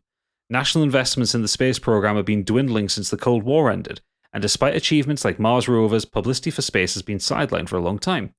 By making rockets reusable, a feat still not achieved by any national space agencies, Falcon 9 proved private businesses can compete in and even try to win a new space race, while forcing the old players up to the games. As a result, we've already seen attention being brought back to Moon Base and Mars manned missions previously hindered by various reasons. If the last space race was truly as exciting as old people recalled, I'm happy to experience a second round, and maybe this wish will come true thanks to a returning rocket. So, Oodles, the Falcon 9 rocket is, I believe it's SpaceX's rocket, and the idea is that to commercialize space travel and to make it viable for people to go and visit space, the booster can be landed. So if you, Like a shuttle. No. Okay, so if you think of like the old Saturn V rocket, what sent people to the moon, right? Yeah, the big fat one. Yeah, three sections of rocket. 2 of them would be ejected and just burn up in the atmosphere. What the Falcon 9 does is it's got clever robots and gizmos in it. It basically launches up, and when that first booster is ejected, it parachutes back down to Earth and lands precisely on a boat. Whoa! And if you watch videos of it, there's loads of videos of it on YouTube from like the various launches. It's incredible how precise the landing is. Like, does it look like they've just reversed the video? Yeah, It doesn't look real. It looks like animation. Yeah, and it's like it's like the boat that they have it in has obviously got a big target on the deck where it lands. Even in rough seas, it lands with precision in the middle of that target. That's got to save millions. No, billions. Yeah, that's because that's. I mean, yeah, it'd be nice to have a new. Yeah, every time you want to launch a new satellite, you don't have to build a whole new fucking rocket. It's probably a trick. It's just on a long piece of string. Maybe. It would be nice to have a new space race without a looming of nuclear war on top of us. That would be nice. Yeah, now we've just got billionaires in cock-shaped rockets. Yeah. I do love. Well, we all know they're not actually humans, so I do love. They're these just going emails back 'cause home. They're always informative, aren't they? Yeah. Yeah, Last up, we have Bobby Wayne. he doesn't know anything about These won't be technology. informative. I'm going with the humble mobile phone for this. Oh, he's copied me. It's amazing how far tech has come over the last decade, and nowadays the device in your pocket has more computing power than the lunar lander. And that is just to reiterate the vehicle that landed the astronauts on the fucking moon. I mean, to be fair, Casio watches had more computing power than the lunar lander. Yeah, it was all. It wasn't even digital, was it? It was analog. Yeah. We've gone from solid Nokia brick with call and text functions to iPhones and Samsungs that house high-def cameras, high-def screens, internet access, Bluetooth connectivity, and then there's the apps you can download. You can send emails, catch up with friends on social media, send photos you've taken on your phone or downloaded online, use it as a sat-nav, calculator, hell, even a translator. Use it as a gaming device, and then there's the endless porn access. And Tinder. Back in my day, if I wanted to know Back in my day, if I wanted to know what the AD in 2021 AD meant, I had to go to the library and find an encyclopedia, and then find another book to translate Latin. Now I can just scream, "Hey Siri," and ask her to work it out for me when she decides to work. It just means Anno Domini. Anno Domini, yeah. Most importantly, they've given us multiple ways to communicate without actually having to talk on the phone, because who the fuck wants to do that? P.S. The porn is also good. It is. It's really good. That's when phones started getting bigger again, wasn't it? Like they were getting smaller and smaller. Everything and then does get bigger, yes, when you watch them. And people realise they can watch porn, the screen started getting bigger again. I like the fact that all the people that have talked about phones this week, no one has actually pointed out you can have a phone call. Yeah, No but one uses you can it. do that as well. I haven't done that in uses them years. for phone calls. Outside of business, the only people that ever call me on my phone are my sister and my mum. Like, Yeah. You'll not in the everyone else I industry. just text. That's right. They go Well, they go WhatsApp away or from the whatever. word phone. It's not now device. They call them devices because it's not just. A Honestly, phone. phone is the basic function, isn't it? Like no one even Yeah, they're always shit. even like all the quality. contracts now. They're just unlimited text, unlimited minutes, unlimited minutes. because Yeah. no one, The negligible everyone cost. just wants the data, not the Poor dead BT. Yeah. Anyway, that's the end of the mailbag. Wow. So let's get onto the socials, but before that, Stig. Google. Not explain to anyone over, just Stig. Yeah, so you can. Stig's going to actually tell us about next week's topic because it's a special one, isn't it? Yeah, so if you have been paying attention for the last few weeks, we've decided to let the Patreons pick our main topic. So we had a few suggestions sent in, and we've picked some of the favourites here. I'm just going to go through these 5 here, and then we're going to decide now between us which one we're going to do. Live. Going forward as well, I think we like the idea of Patreon selections. So every now and again, we'll just choose one of your topics. So if you have something that you want us to do, just send it in. We'll keep it on the form, and then every now and again, we'll choose one. Become an executive producer. Indeed. Unless they're shit, and then we'll just point and laugh at them. Yeah. We'll just not use them They'll go in the bin. So in the pod bin. first up, we have John Cheatham. He says, how about film directors and their muses? Fruitful author and actor partnerships over the years, like Scorsese and De Niro, Coen Brothers and McDormand, Bong Joon-ho and Song Kang-ho, and Anderson and Swinton, etc. Mm-hmm. Second, Next. we have Bobby Wayne. Best vehicles. Which vehicles from the Tron bikes to the USS Enterprise do you like the most? What makes them special, and why do you hold a particular place in your heart? Super Natty Cat comes in, and just as well, she used our form on the website as well. Congratulations. She actually listened. She started it with, I found the email in massive letters. So a topic she'd love us to cover is, if you could be a hero or villain in a film, book, TV show, game for one day, what would you choose and why? And to clarify, not because he can fly or because he's mint, no cop-out bullshit. Rules Because he's mint. Mint man. Rules are you have to accept all the powers, After eight attributes, and environments the character is in, unless, of course, you would want to be that character so you could change their story path for the better. Okay. Then we have Angry Kurt, and he comes in with a kind of like last week's episode, but in reverse. So rather than something in a genre that you don't like that you liked, is there something from a genre you love but you just couldn't get on board with, even though everyone else was saying it was brilliant for whatever reason for you, it didn't click, even though you tend to like those genres? Ooh. So like Candy's Dune. Yeah, literally. And then last up, we have Deadbeat Punk, and he would like to know what we wanted to be when we grew up. So That's good. yeah, he says, I'm interested to hear what you wanted to be when you were kids. I myself fancied myself as an adventurer, sailing the seas, exploring lost jungles, Oh. finding mythical treasures across the globe. Pirate. He wanted to be a pirate. Yeah, of course he did. So yeah, those are our 5. Dread Pirate Punk. And you can find him on Pirate Bay now. He runs Pirate Bay. 2 of them stood out for me. I'll just dive right in. The Heroes one, and the what did you want to be when you grow up?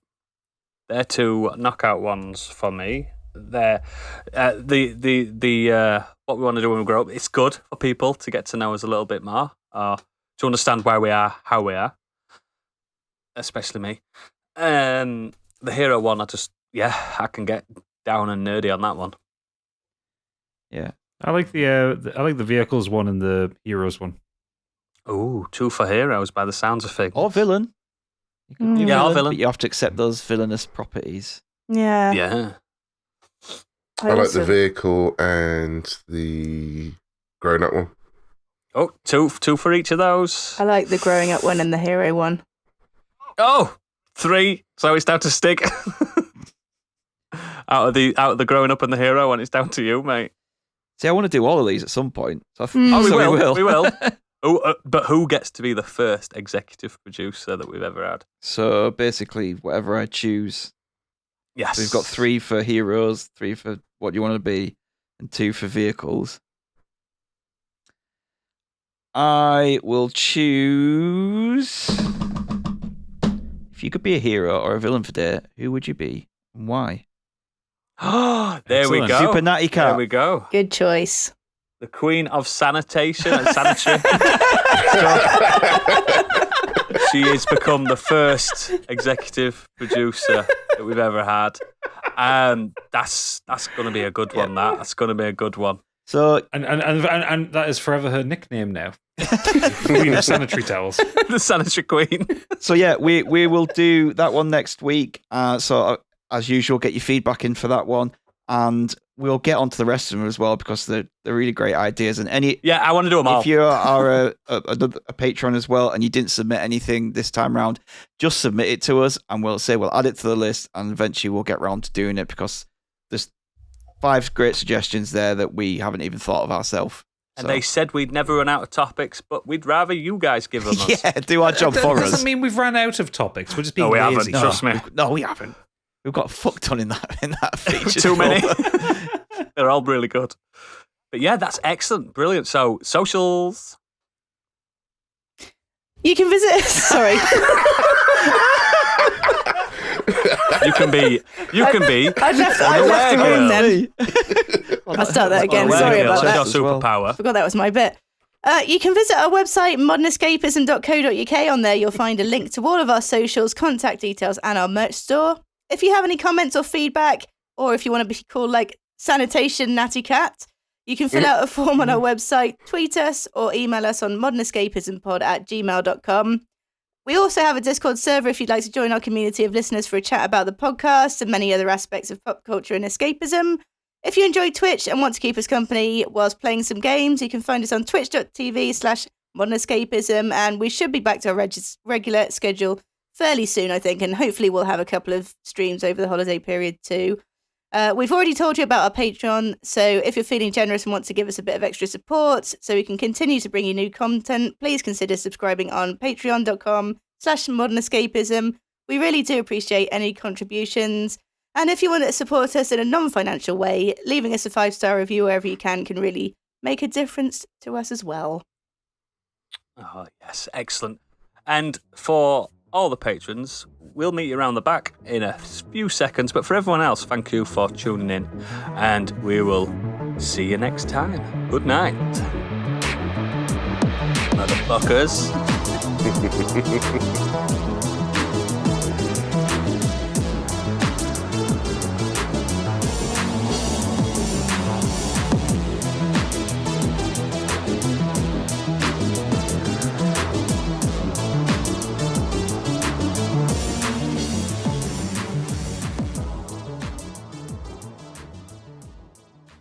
I need to find a plug. Ow! Can you see if my D20's down there as well? Yeah, I'll have a look for you. Cheers, bud.